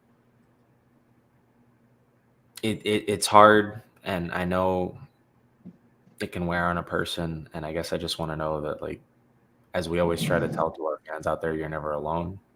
And for you to take the opportunity here to share that with us, thank you. JP? Yeah, just, my condolences go out to his family, all his friends, to, the Dynamo Pro family. Just, it's a tragic thing whenever we lose somebody. And so, my heart goes out to you, and my condolences are with you. And Skywalker, if you could, and I know this is more difficult for you. So Miss Barbie Ann is if you may, is this one of Jeff's relatives, a friend, who we're hearing from here by any chance? Barbie Ann? Barbie was very close to Jeffrey. I know for a fact that her kids, I've known Barbie for probably 20 years, and her kids had grown attached to him almost like a father. And I mean, it was, I don't want to pull the curtain back too much because I'm trying to be respectful of the family, but it's, Barbie and Jeff knew what they wanted out of life, and they were two peas in a pod. And when this news hit, I've been in regular contact with her. I know Rodell's been in contact with her. I know the Dynamo Pro management has been. This is one of those individuals who, I mean, again, they say, what's the old adage? I think it's beauty soothes the savage beast. And I think that she was one of those that was that person who gave Jeff an opportunity to experience the best life he could. I mean, I remember he and Barbie were going to go to and again, this is going to show all of our inner, I dare say our inner geek. We all love, to a certain degree, all love our video games. And they talked about going to a very big gaming conference about 2 hours from where I live here in the St. Louis area up in Bloomington, Illinois. And again, to see somebody, like I said, who looks like a monster, I mean, he was just like a giant teddy bear. And I know that, I know Barbie's been really affected by this. I know that his mom and his sister have really been having a hard time dealing with it. I mean, again, just the sudden nature But I mean, again, it's one of those where when it comes down to it, Jeff Hyde was a man's man in every shape and sense of the word. And again, I want to say thank you to the Wrestle Talk Podcast family. I know I've talked with Night Owl at length. I've talked to the Maestro. I've been in contact with Chris Rodell. And actually, a matter of fact, I had a conversation earlier today to take a line from the Night Owl himself, from the Wrestle Talk Podcast own resident chaplain, the one and only Big Daddy P. Well, I have great news. And I mean, again, to have those people beside me, as not only I'm trying to walk through this, but to support him. We appreciate and you. And again, Night Owl, it's one of those where this is where I found family. This is where I found home, and to have everybody here is phenomenal. Well, hey, man, there's nothing worse. The only thing worse than suffering, brother, is suffering alone. And we all know that. So we do have Big Daddy P that's going to be joining us. And I think how it couldn't get any more appropriate than that and have Big Daddy P here. But before he comes on, I want to make a declaration. And I was getting shit earlier today by somebody talking about, and I love this guy. We're fine now, but I got to break some balls here. So he was talking shit about power trips and you like being in charge and shit like that. Listen, if you know me, you know that that's actually the last thing that I like. I don't want to be in charge of shit. Leave me alone. But since I am in charge around here, I'm going to make a decree, and I need all three of you to write this down because that we can't afford to forget this. It's so important. Okay? I want to take this moment to create a tradition. From this day forth, as ultimately the final decision maker when it comes to all things Wrestle Talk Podcast, big responsibility. I've lost friends over this shit, y'all. Not a joke. The third show in July, every single year moving forward, will from here on out be declared our Jeffrey Hyde Memorial Show. You hear me, Skywalker? Every single year, the third Tuesday of every single year moving forward for the Wrestle Talk Podcast, we are going to make the Jeffrey Hyde Memorial Show. Just like they do the memorial tournaments and this and that. So every year, and I hope you hear this, Barbie, and you can get this to the rest of Jeff's family. The Wrestle Talk Podcast, we talk a lot of trash, but we also have a ton of respect for the professional wrestling business. And how are we going to ring the 10-bell salute and give all these props to all these legends that none of us have ever met and not do something greater for a man that we shook his hand before, that we seen him work in the ring before, that we talked to before, that we've rubbed elbows with before, that we shared locker rooms with? Why would we not do that? Like I said, the rest of the world may never know who this man is. They may never write a book about him. But here on the Wrestle Talk Podcast, we will not forget the memory of Jeff Hyde. As long as I'm in charge, gentlemen, moving forward, everybody write it down and remember it. The third Tuesday in July, we will honor this man from here on out. Any objections? You're not going to get any from me, Night Owl. What do you guys say?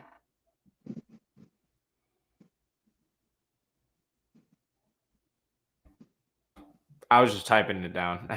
Thank you to make a note because I forget dates very easily. Same. But I got no objection. Awesome. No objections from me. There you go. Skywalker, we're going to go ahead and bring on Big Daddy P. We're going to give you a moment to catch your breath. We'd love to have you back here towards the end of the show. We got a couple other things to get into. But, man, thank you, bro. Thank you for speaking from your heart. Thank you for being our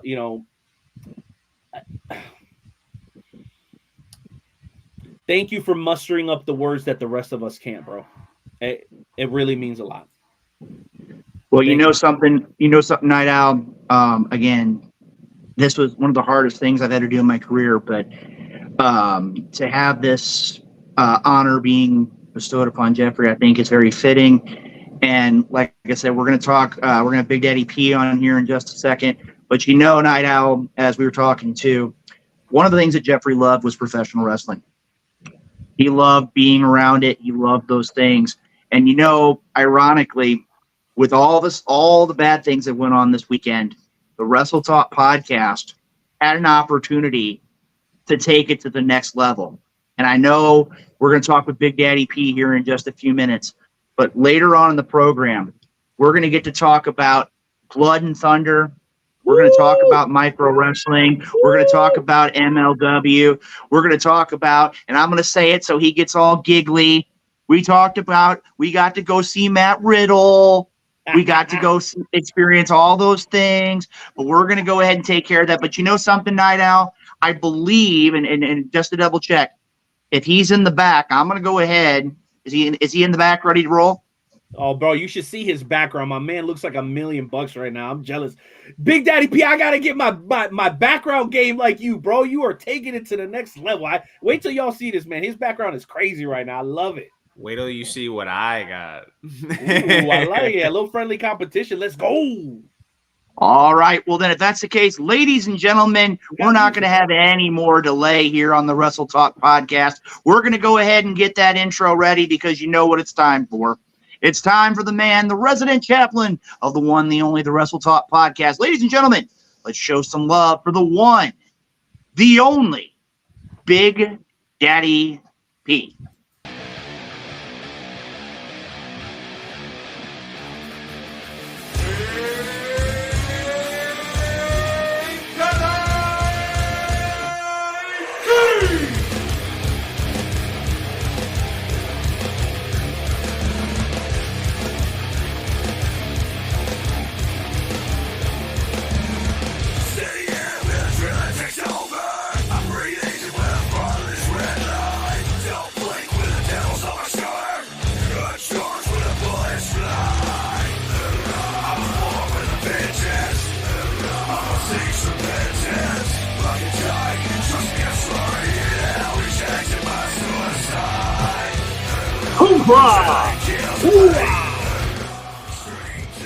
Big Daddy P, man. What is going on? Brother? Welcome. Great to have you as always. What a show and what a transformation on new things. Boy, what a week it has been of new things. Bro, stop it. What is up with your background? I love the Painter's Dream production logo in the back, man. That looks amazing, bro. You did great with that. I tried. It's sure better than my living room that's messy. Okay, gotcha. But listen, my I have one quick question before you get into your thing. Go ahead. Did you end up doing that convention? Yes. How'd that go? The heat wasn't so bad. I had fans blowing on me, so I was able to stay cool. Because Big Daddy P don't like to get all sweaty and nasty. Yeah, I mean, only for Mrs. Hartman. Ooh, I like it. Let's go. He's getting spicy. But it was a great show. I got to meet a lot of people, show them what we do. I had some competitors. I had some customers. So it went well. The Lord is always faithful. And for 23 years, we just keep cranking. So and tell the people again what you do, Big Daddy P, for first-time watchers. Website design, audio, video production, social media marketing, and book publishing. That's right. And I tell you what, Big Daddy P is outstanding in everything he performs. That's right. Now, why does the camera do that? It's because it's the contrast. It's white. It's a contrast thing. I make mugs. Pretty good. I do all kinds of fun stuff. I love it, Big Daddy P. I love it. Well, hey, listen, man. Whoa! All the fun stuff aside, bro. You heard what we were dealing with right before you come on. So do your thing, man. Tell us what's up. Drop the snippet. We need it. We need it today more than ever, Big Daddy P. First of all, gentlemen, good evening. Each of you. I am so glad that the Lord saw it fit to wake you up this morning. And not only to wake you up, but he gave you the opportunity to be here tonight. And so if you're hearing my voice, this is not an accident and it's not a coincidence. This message is for you, just the four of you. But there's other people listening. So it could be for them too. But I have got to remind you of a story. Okay. Would all of y'all jump into the hot tub time machine with me? Okay.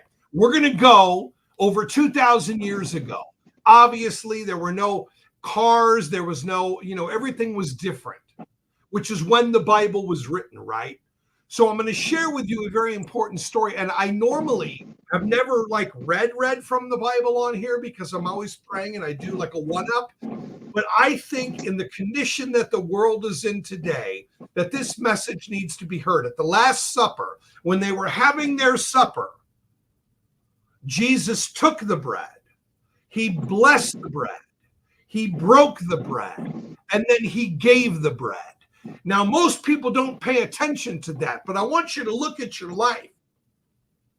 He takes you. He blesses you. He breaks you. And then he gives you.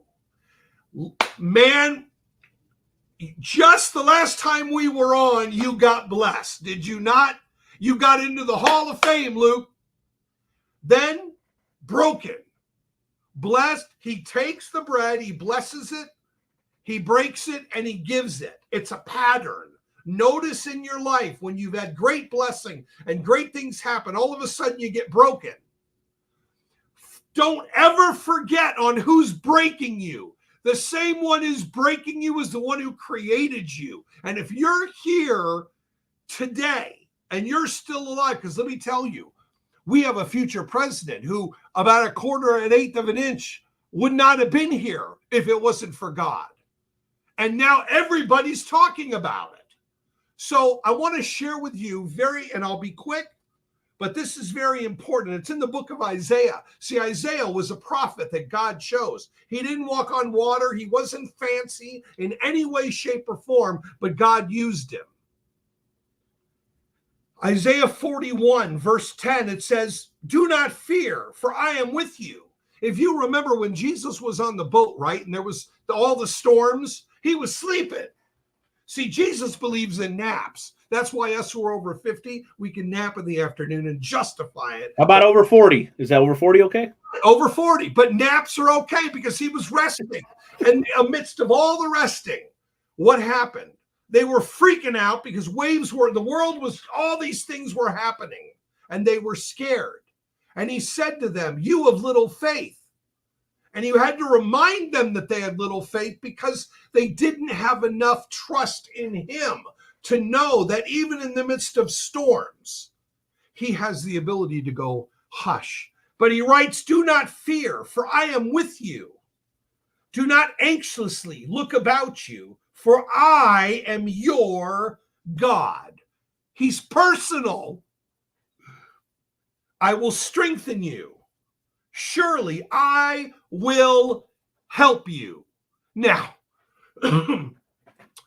sometimes he goes silent and we question his silence as if we're doing something wrong. But maybe, and just maybe, you're doing something right, not wrong. See, when you walk the way of righteousness, which is holy living, not perfection living, holy living means you're walking with the Lord every day honestly, the best that you can.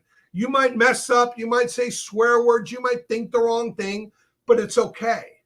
But the message tonight is very important, and that is do not fear, because you're not alone. And in the midst, Luke, of your pain that you have for the loss of your friend, brother, let me tell you something. Just like you, we've all lost somebody, but he says when they weep, weep with them.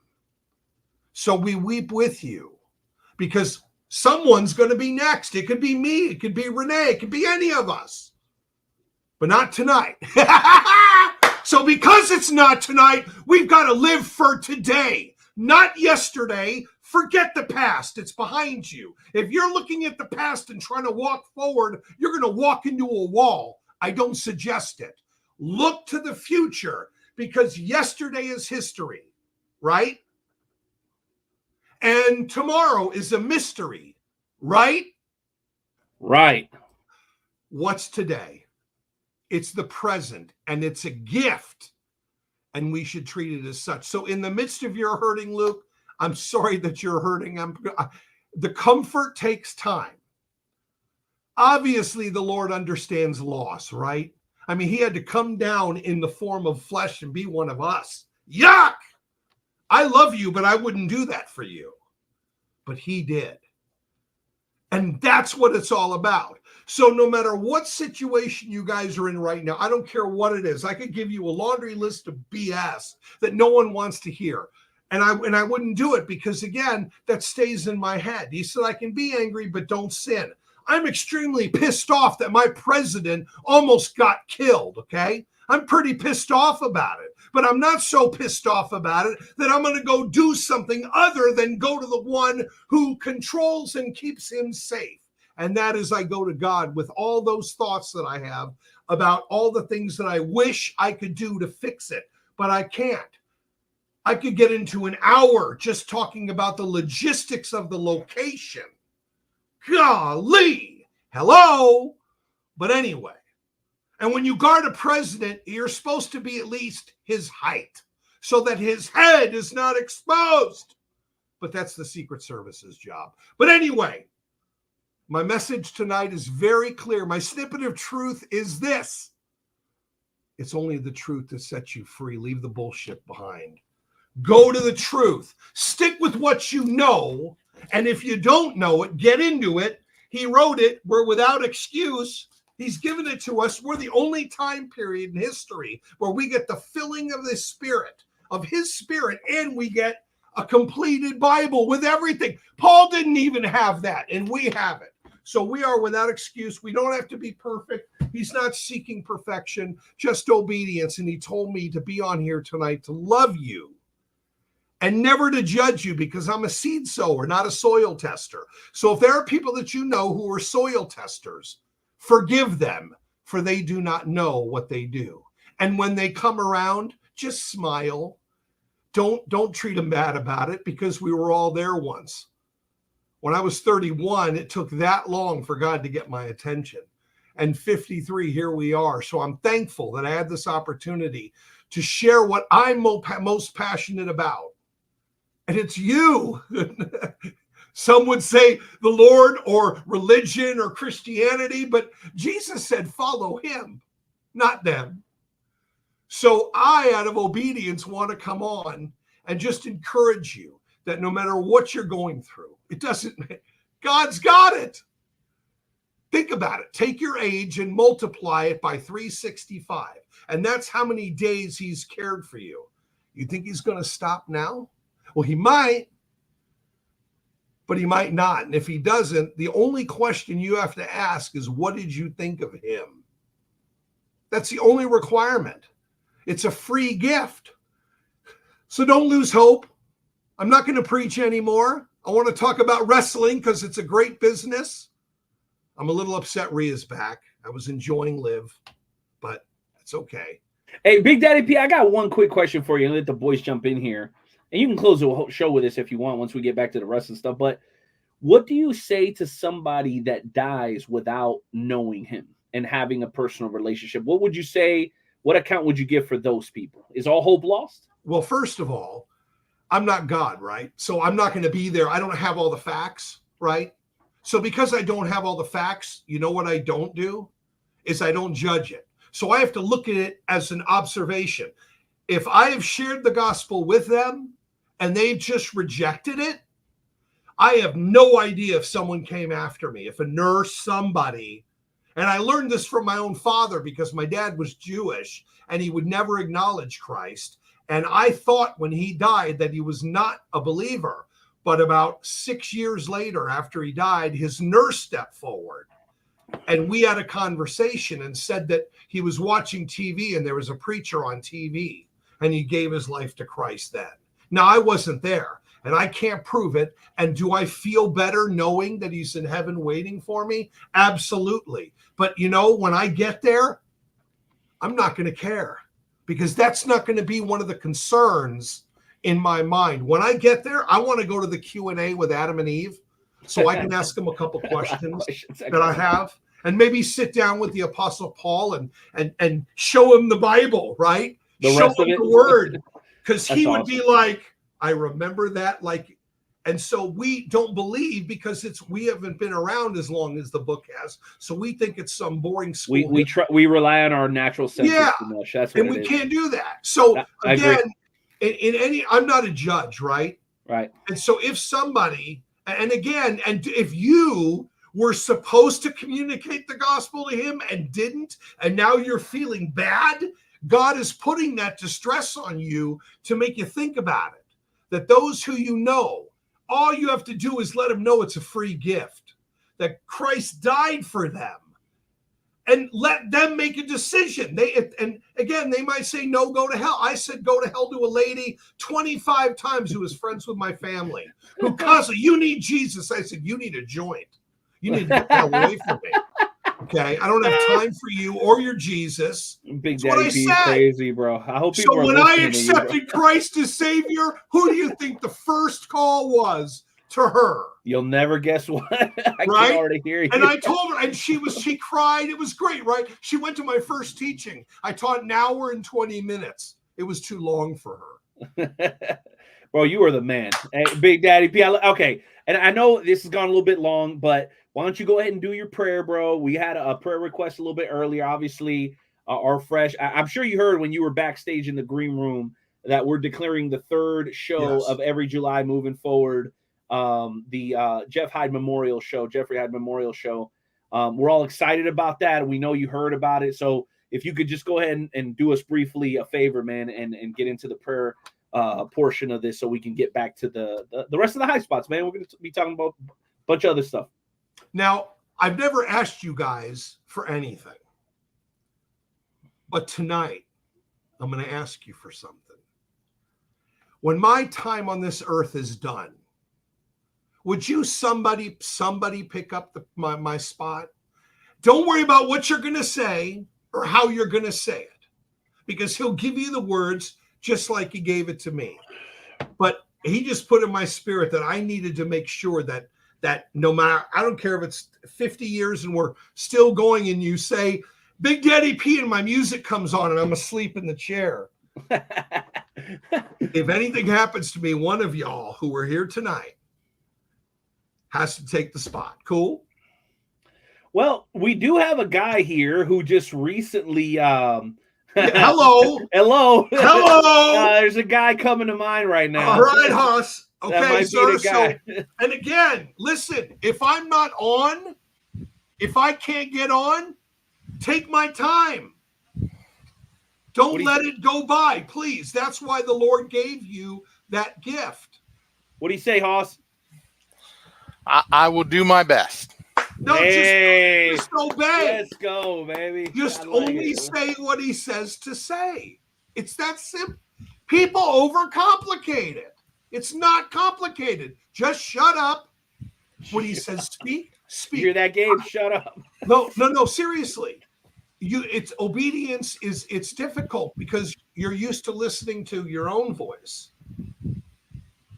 And when all of a sudden you're waiting to hear from him and you shut up just long enough to let him say what you have to say. Because I never have anything written down.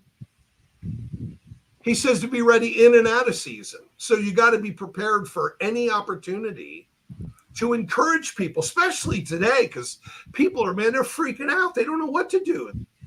You know what I mean? I mean, you have one guy who goes up on a roof and no one sees him, and everybody sees him and no one does anything about it. No, I'm going there, damn it. Big Daddy P again. I'm going there because it's ridiculous. God, come on. I gotta settle you down. Relax. We got. I'm gonna tell you something.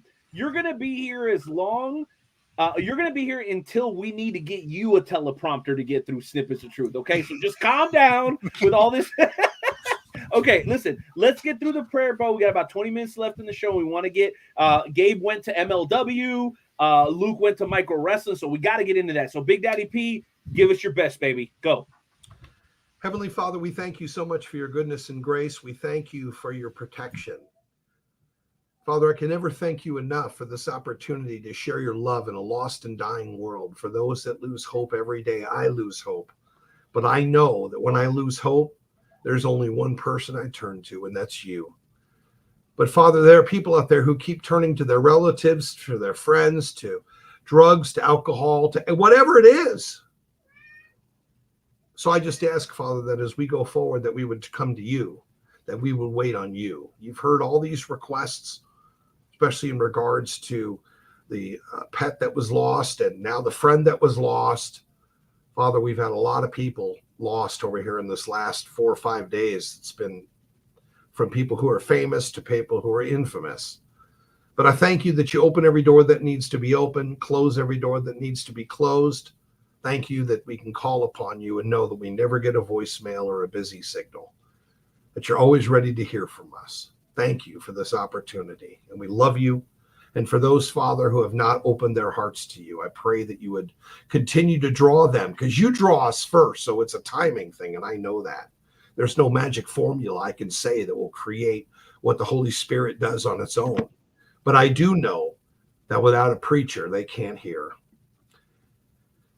And I thank you that I get to be that preacher, although sometimes I feel like there's a bullseye on me. There's an expectation because I follow you, and I know that suffering and distress comes along with the job, because to much is given, much is required. And I thank you for the love and compassion that you put on my heart for other people. I pray that that would be contagious to everyone hearing this message, that after hanging up, they'd call their mother, call their father, call their sister, call their daughter, call their brother, make amends, forgive because you have forgiven. We just love you so much, and we thank you, and we ask these things in Christ's name. Amen. You know what, Big Daddy P, I know your prayer is over, but I got a personal prayer request. Okay. Heavy on my heart, bro. Okay. I keep having run-ins with my friends, bro. Of course. I lost Sonny, bro. No. You didn't lose him. What? Can I finish? Yes, but you didn't lose him. Man, I'm telling you, bro. My focus is so crazy that I alienate my best friends. The people that work with me the closest, everybody in here understands. I just feel like such a prick all the time. I don't know what to do, Big Daddy. People, well, hold on. Maybe you are a prick. Maybe I am. Okay, but if you're okay, but at least acknowledge I'm a prick, right? So then at least you have a chance to change from. At least you're not a pussy. Okay. Well, I'm being self-deprecating because I don't want to point the finger, but bro, I mean, I really don't feel like I'm a prick. I'm just a friend with high standards, bro. And it takes two to make the things go right. I know, bro. It just hurts my feelings because everybody knows how much I want everything that we do to be successful, and I just can't take the same lackadaisical approach at things like other people, bro. It frustrates me, it alienates me, and it makes me seem insensitive. But God knows I love these people with all my heart, bro. It's just I got this fire in me, bro. I can't shut it off. I don't know what to do, so please pray for me. I have no idea what that's like. I'm an introvert. Yeah, right. You know, I have no Renee. Yeah, right. The only thing that matters is what the Lord thinks of you. Never forget that, because you can't please everybody. You think when people call or think of me, they don't want to talk to me because I usually bring some truth that gets to their system, and that's why people don't talk to me. And I'm okay with that because there are people that do talk to me, and they do take the message, not judge the messenger, but they take the message and it does what it needs to do. So the only suggestion I have for you is to whatever you can control and change, go ahead. And what you can't, let go, because there's nothing you can do. I have people who That's the frustrating part. One of my oldest best friends had a mental breakdown about 25 years ago. He sits in a house and he's a loner and he hates everyone and he's mental, but he's my best friend and I haven't talked to him in so long. And it sucks to see that he's going through that, but that's the path he's taking, right? And I can't do anything about it. I've had to block people on Facebook because they started disrespecting my Lord. I have a problem with that. You could pick on me all you want and pick on my friends, go ahead. But you start picking on God and start talking stupid, I'm done. You know what I mean? There's a block button for a reason. And that division, look, a lot of people think that the Lord came to bring peace, but he didn't. He said he came to bring a sword to divide. So sometimes division is needed.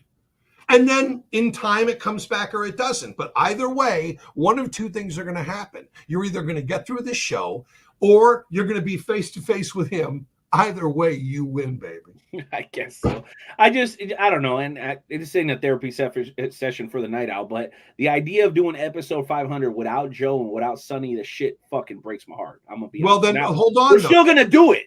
I don't give on. a shit. Because no, I understand. That we're still going to do it. And have they been invited? Yeah, Rob, Rob did his business. Everybody's invited. Okay, so again, as long even as Dick Douglas, that bum. But just maybe the invitation needs to come from you. Just send a message. What do you got to lose? Nothing. Would love to have you guys on 500 just because we wouldn't be here if it wasn't for you. And leave it to them if they show up, but at least you invited them. Pray about it.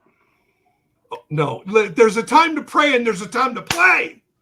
Hey, that one shooter who was looking through his thing and he saw the guy. Can we get back to wrestling? Hey, you can pray all you up until you pull that freaking trigger. Doesn't matter. Pull the trigger. Send the message. I'm getting a little excited. Oh, I love it. This is a level of excitement of Big Daddy P. Well, every time you come on, that's you right there. That's your level every time. All right, are we ready? Davey is just laughing hysterically back here. I want you to know. Well, this is why this podcast is unique, because one guy spends the entire show talking and the other guys just sit around watching. The other thing is, it's a 2-hour show, bro. It's fine. It is. Dave, how you doing? I'm doing good, man. I'm all about it. Look, I'm happy. Good. I got a dope ass hat. I feel like Naito, bro. I don't care about anything but this hat. Well, actually, you know what? Let's get into that. The Hoss is like, he's like, I get it. It's snug. I like keeping it on my hair though. We got to get on this, and I don't know where Skywalker went. I don't know if we can check on him real quick. He disappeared, and I know we got to talk about Michael Skywalker. But Big Daddy P, this young man, Gabriel Arsene, has already had the opportunity to do some of the coolest stuff in professional wrestling. And I'm not going to pat myself on the back. I'm going to pat Wrestle Talk on the back for granting us these opportunities, like the opportunity that I got to interview the Masked Saint Chris Whaley, that you helped facilitate. John has gotten to go to some of the biggest cons in the world out in the Eastern Panhandle because of some of the friendships. Everybody knows my man Clark putting those big shows together, the love and respect that we've garnered there. And now even Gabe is reaping the benefits of those relationships because he recently got an opportunity to go to the most, well, really, it just happened a couple of days ago. Really, my man was at MLW, Big Daddy P. So we're going to give the floor to Gabe to kind of walk us through a little bit because I know he'd already gone once before, but I think this experience was completely unique and we want to give him the platform to talk about it. So Gabe, it's on you, bro. Tell us all about it. Dude, I got tremors right now. Oh my God, stop. I don't know. It felt like a VIP treatment. I don't mean to sound like that guy. I'm just like, I'm blessed.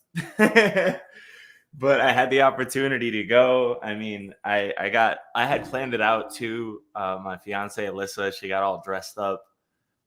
We were actually at the press area, so we had this little booth so we could see from like the top. A lot of the photos I took were really high up. I still have the press pass. I'm really proud of this thing. It's cool. It's like an accessory. Oh my God. And then I got to run into a lot of wrestlers I got to meet last time because of the timing of it. I was able to meet them earlier and talk for a little bit. So shout out to AJ Francis, Matt Riddle, Demi Exo, Janai Kai. Oh my God, you guys know I love Matt Riddle. And even for the wrestlers that I didn't get the opportunity to meet. Oh, and shout out to Bobby Fish and Akira. But for the wrestlers that were there, thank you to Sami Callihan, Kenta. Oh my goodness, there was too many wrestlers. Mystico. As you can tell, I'm a little overwhelmed.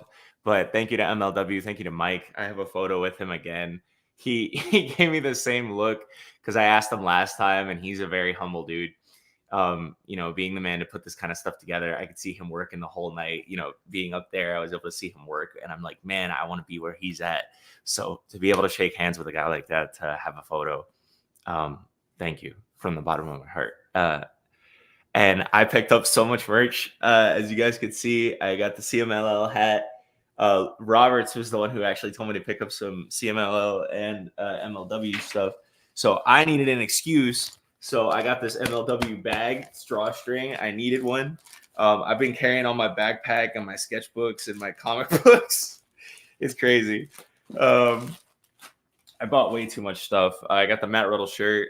And then I got the AJ Francis shirt. He gives you a free photo when you buy merch with this guy. This dude's outstanding. So like, look, we outside. Akira, I was able to pick up a card of his. He signed it. I got to see his dog Cody. Love this guy. He's the best.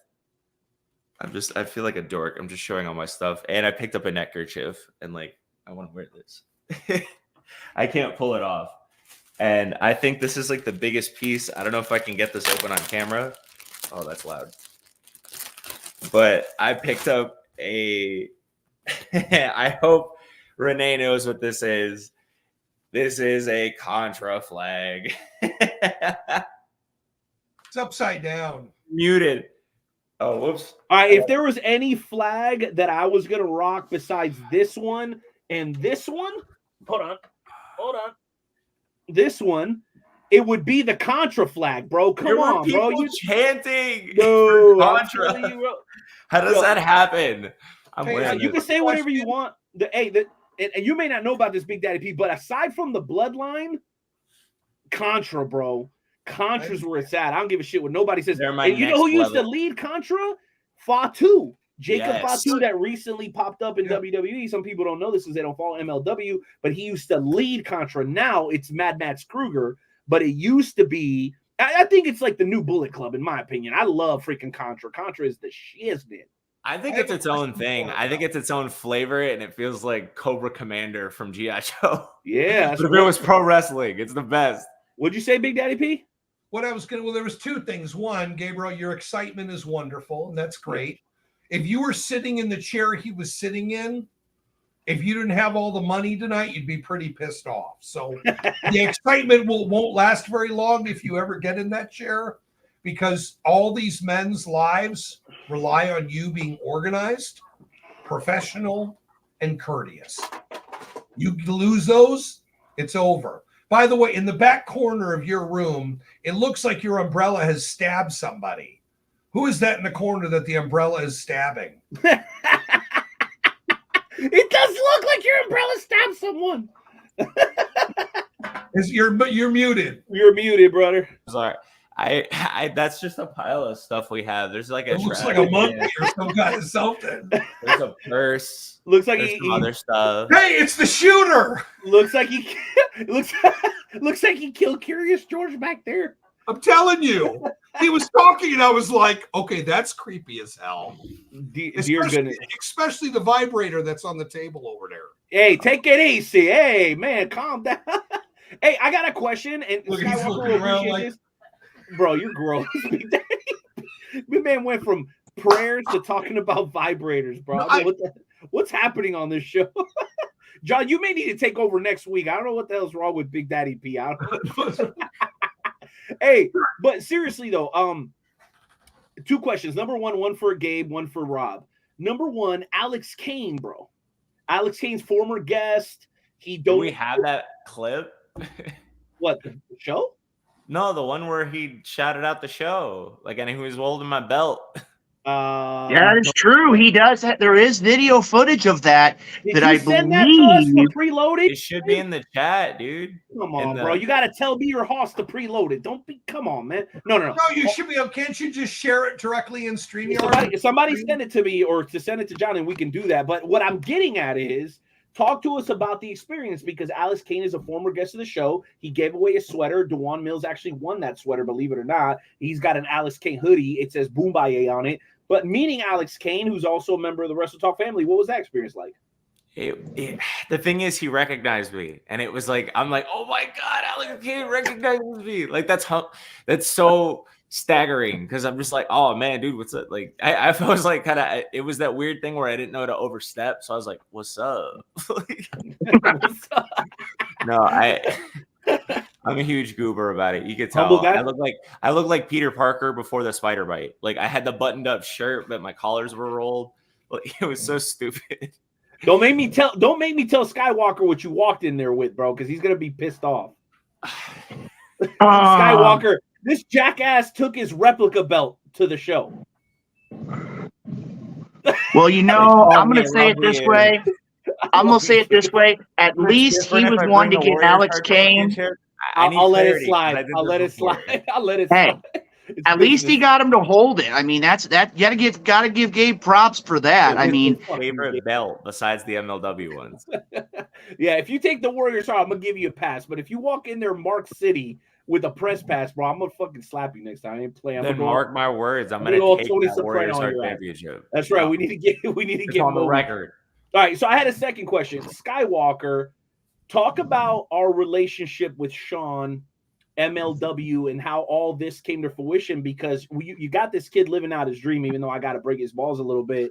We're giving people an opportunity to live out their dreams by going and meeting and rubbing elbows with guys that they've been looking up with for years. So just talk to us about what it takes, not the details necessarily, but what it takes to be able to build relationships with these sorts of companies. Maybe I'm going to tell you right now. I don't know. Yeah, it's one of those here at the Wrestle Talk podcast. I mean, this isn't just an overnight thing. Sean Graben, the folks at MLW, I mean, they have been with the Wrestle Talk podcast for years. And one of the things many years ago, a good friend of mine, the late TNT Kenny G, reminded me of one thing. What's the worst they can say? No. And I got the right connection, and since that point in time, Sean Graben has been nothing short of a rock star. I mean, with MLW, I mean, he's gotten us lots of different guests to come on the program.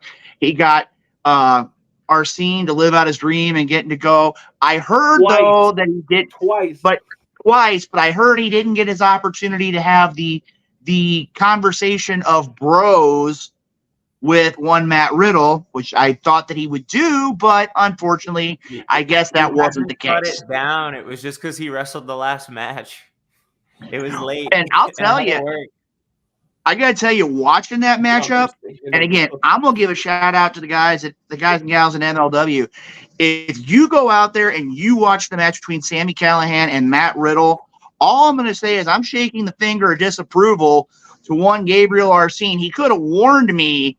All I'm going to say is this, and I'm not going to tell you who won, who lost, or anything like that. But when you use staples, and I'm going to level this in Night Owl, you want to finish your drink. Staples to the armpit,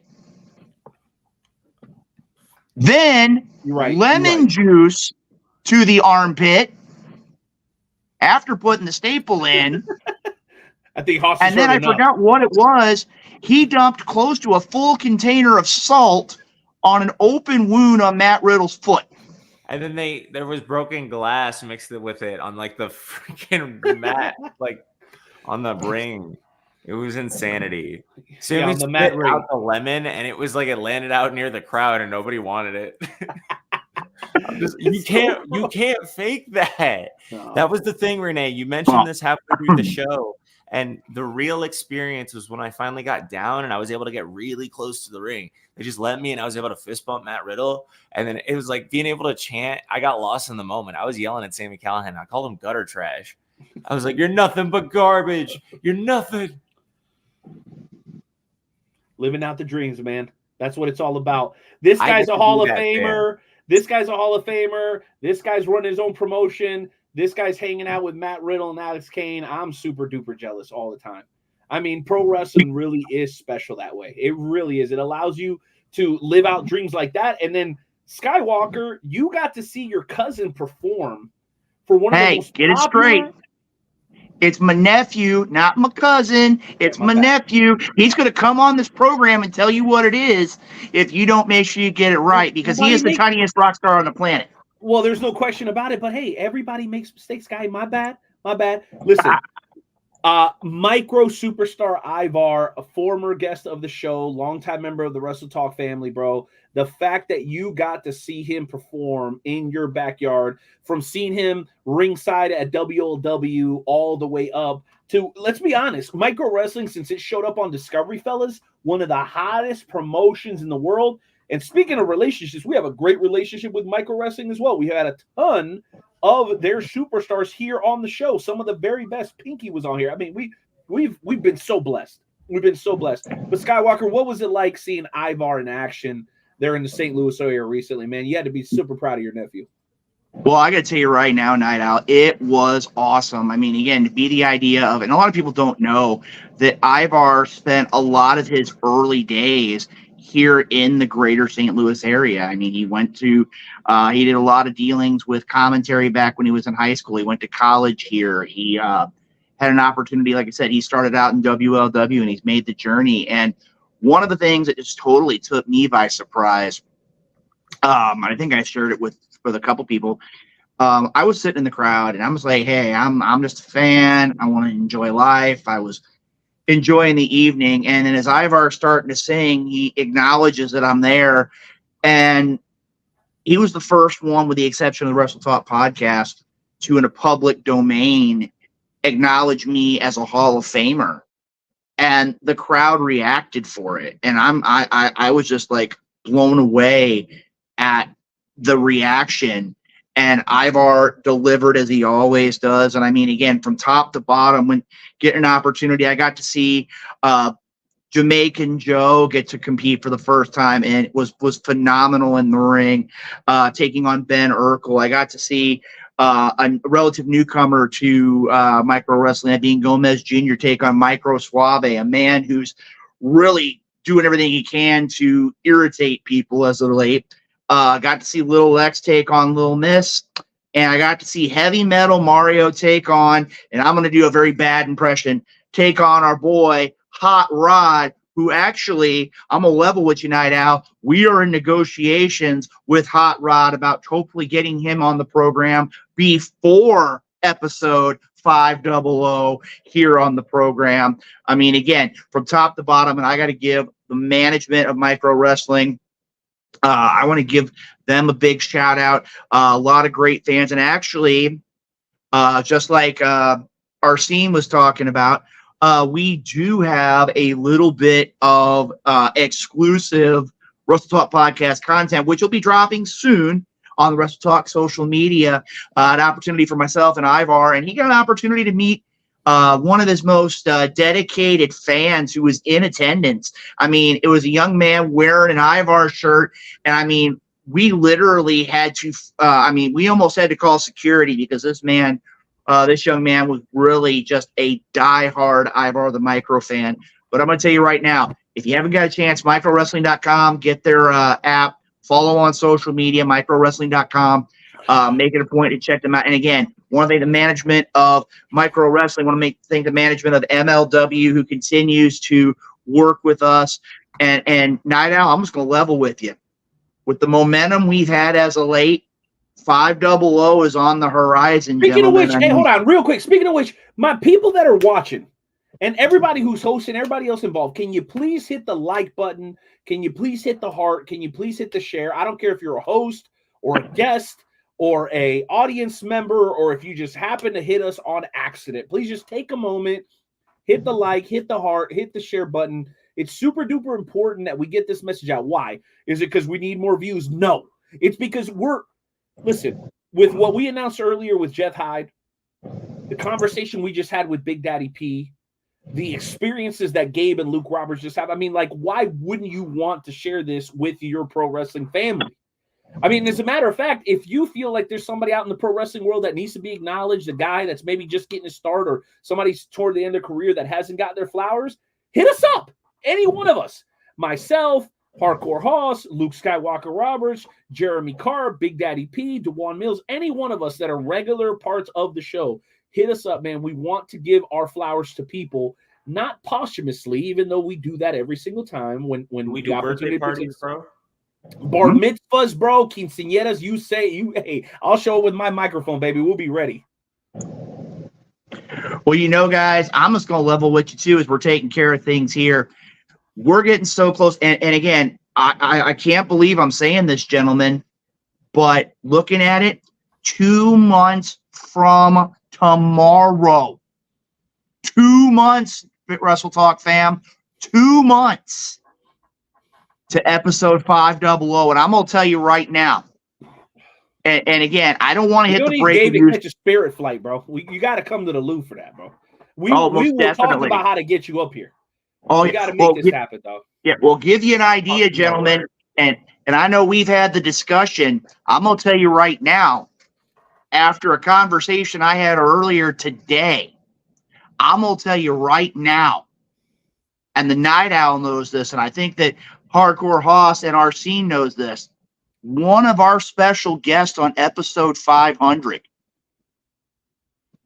and we've had the conversation, is going to be one of the biggest guests we've ever had on the Wrestle Talk podcast. And certainly the most prestigious.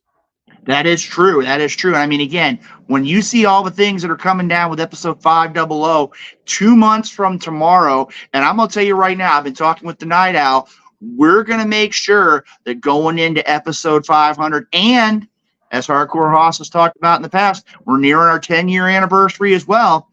The Wrestle Talk podcast is still firing on all cylinders, and I'm going to let you know right now, we're going to have some information soon through social media to let people know, because I have a feeling, like the Night Owl said, we need a celebration for 500. We need a celebration for 10 years of the Wrestle Talk podcast. Leading, as Hank Hudson says earlier on, we are the leader in pro wrestling podcasts, the Wrestle Talk podcast. And guys, again, hit that share. Did Hank just have a match recently?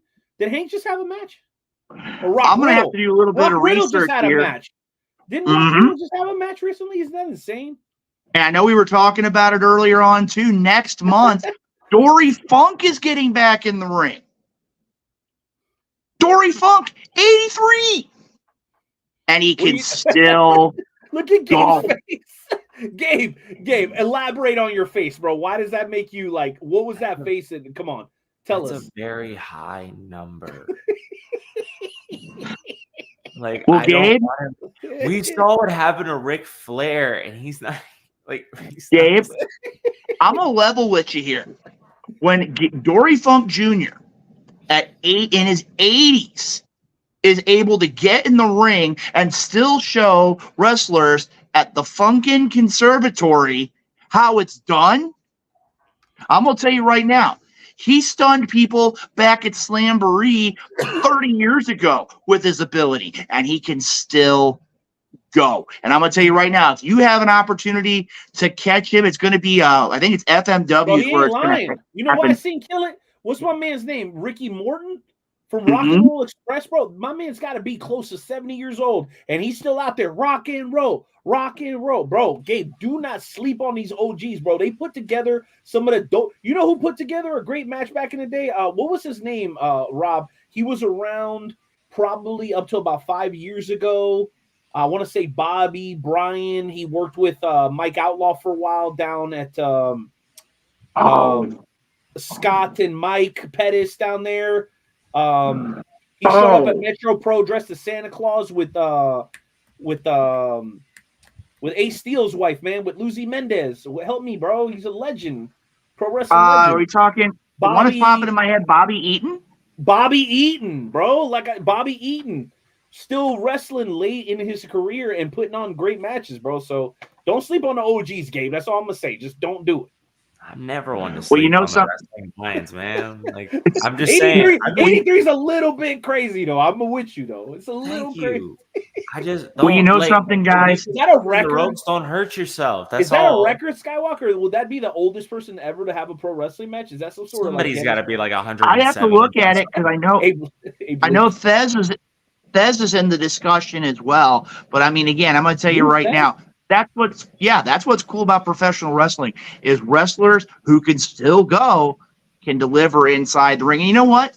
We deliver great content each and every week. And without the Wrestle Talk fam, without the Wrestle Talk family, without the FWWC, we would not be where we are today. And speaking of which, we can go ahead and throw up those great sponsors, because without them, the Wrestle Talk podcast doesn't exist here every week as we get close to 500. And yes, Gabe, I know you got a CMLL hat. I'm disappointed because you didn't get Luke one, but that's okay because the sponsors are going to one day be able to hook me up with that. Royal Mills Transportation in Kansas City, Dewan Mills CEO. If you need transportation, Dewan Mills is your guy. Royal Mills Transportation, Nobleman's Barber Lounge, Kansas City, the Kincaid Arcade at the Oak Park Mall, Interstate 70 Sports Media with our good friend, the Maestro Jeremy Karp, Little Popeye Designs. You want one of those Wrestle Talk podcast tumblers, you need to make it a point to check it out with one of our staff members, and of course the FWWC, the world's premier fantasy wrestling group, which you can catch every Thursday night at 7:30 p.m. Am I correct, Night Owl? Absolutely. Every single Thursday this week, it's being hosted by our longest reigning hardcore champion of all time, and also our current international champion for the world's premier fantasy wrestling promotion, FWC. Of course, I'm talking about the Hosses, Hardcore Hoss and Hardcore Sis. You know, you were talking about Gabe and MLW and everything. I believe. Did we find the video? I might have found the video. Okay, well, guess what? So did I, because that's what I was working on. That's what my eyes have been moving. But if you want to drop it, let's do it, baby. Let's show it to the people. Good evening once again, Wrestle Talk Podcast family. It is yours truly, Gabriel Arsene, the young lion with the old soul, but I'm not here alone. I'm here tonight at MLW Blood and Thunder, and of course, standing right here to my left, the one and only Suplex Assassin, Alex Kane, ladies and gentlemen, in the building. I've got my favorite championship with me right now. And your favorite host, right? Your favorite host, because it looks like the National Openweight title, which is also one of my favorite titles. But you know, the World Heavyweight title is also one of my favorites. How soon we seeing both of you carrying them, man? So, look, I'm working on it. I gotta win the Africa Cup first. So we can look forward to that. Yes. Y'all need to check out MLW Never Say Never. I think it's gonna drop like next week or maybe a week after that. It doesn't matter. When it drops on YouTube, y'all need to watch it. Watch me and Thomas go to war. It was a good time. The live crowd saw it and they love it. And that song, Boomayay! Boomayay! Boomayay! Yeah. Oh, Gabe, I'm proud of that. he did good. I feel like because he remembered me, and I was just like, you know what? I'm gonna ask him for a shout out, and then I just kind of threw it into him. I was like, all right, so I'm gonna lead you in, and he's like, all right, cool.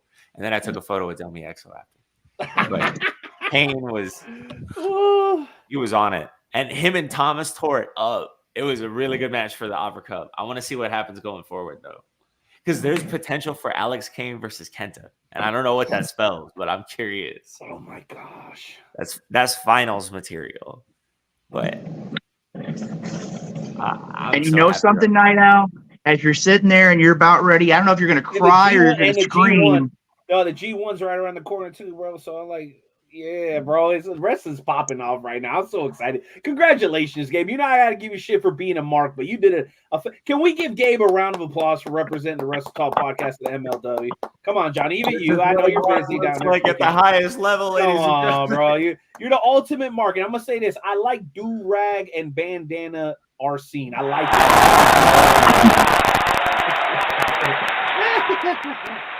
I love it. Are you guys ready to close I'm Puerto Rican, but I act white, dude. I'm Puerto Rican, but I act white. I love it. Well, you know, Night Owl, before we wrap this all up, I got one more thing. And this is something that I was asked earlier on. It's a longtime member of the Wrestle Talk Podcast fam. And again, we want to encourage everybody, make sure to like, make sure to share, make sure to get everything taken care of. But I also want to give a shout out to our good friend DJ Money. We talked about him during High Spots earlier on this evening. Matter of fact, if you're in the state of Georgia, I believe he just opened an actual new standalone store selling merchandise and things along the line in the greater Georgia area. We're going to make it a point to share that on the Wrestle Talk Podcast social media. If you get an opportunity, a lot of great things are available at his shop. From what I've heard, it's been very tough to get in because people are constantly looking and seeing what they have to offer. But again, check out DJ Money. Check out his new shop. Check out the Bryant Hill wardrobe. at some of the product that he sells. Again, make it a point to check him out again. Another longtime member of the Wrestle Talk podcast family, DJ Money. DJ Money, we play his song every week. Does he know that? Yeah, he knows we play it every week. And again, every week, bro. It's one of those. It's because he's a proud member of the Wrestle Talk podcast family. And guys, we're on the road. We're close. We're super close to episode 500. And gentlemen, with all the stuff going on, tonight was a great show. For more information, check us out on social media. Share it with your friends. Share it with your family. Episode 500 is coming up soon. And you don't want to miss it, just like you don't want to miss every week of the Wrestle Talk podcast. For Luke Roberts, Gabriel Arsenes, I don't know what he's doing down there. Spelling Wrestle Talk Podcast. Yeah, that's right. Okay, we'll go that way. Hardcore Hoss, any final thoughts, especially after that from Gabe Arsenes? We gotta let the champ talk. That's right. That's right. That's right. Yeah, just thank you to everybody that supports us. You know, we wouldn't be here without you guys. We absolutely love each and every one of you, and just look forward to bringing you more great content on the way to episode 500. And I believe I'm back next week. I'll probably be here several weeks, and you know, filling in for my lazy ass. Not sure which other person will be here with me, but you know, it's always a good time no matter who's here. So just thank you for being here and supporting us. That's a fact. And the only thing I'll say before I throw it over to Gabe is, guys, FWWC, new logo, amazing champions, incredible tournaments. Right now, we've got the Ruler of the Ring going. We've got the highly prestigious tag team classic going right now. We just had a couple of title retentions. And I'm telling you guys right now, FWWC Summerstone 2024, probably the greatest Summerstone that we've ever booked. So shout out to my partner, Dewan. Shout out to Haas and everything he's doing down with the FED, and everybody who's part of the support team, Marcus and Susie with the posters and everything that they do. FWC, guys, the world's premier fantasy wrestling promotion. Make sure you guys give them give them a look. It's a special place. Check it out. Gabe? Thank you again to MLW, man. And thank you to all of our great sponsors. Thank you, Night Owl, Hardcore Haas, Luke Roberts, Big Daddy P. I mean, I can stay here all night naming everybody, but thank you for the opportunity for me to be able to get to experience pro wrestling the way that I'm able to. So from the bottom of my heart, I love you guys. We are a disclaimer, Mike Ratck rescheduled for the very, very near future. Inconvenience in terms of scheduling for this evening. Kind of unseen circumstances, but we will get that rescheduled for you guys. It's going to be a awesome interview when we do. Make sure you guys follow High Voltage Wrestling on all on all social media platforms. Love y'all guys. Have a great night. High Voltage. I'm sorry. Thank you. Long show. High Voltage Wrestling on all social media platforms. Voltage Wrestling. Where are they out of, Hoss? They run in Maryland, West Virginia, and Pennsylvania. Voltage Wrestling. All right, we'll reschedule that Mike Ratck interview, guys. We'll get out of here tonight. Let's hit some music and close it out. Peace.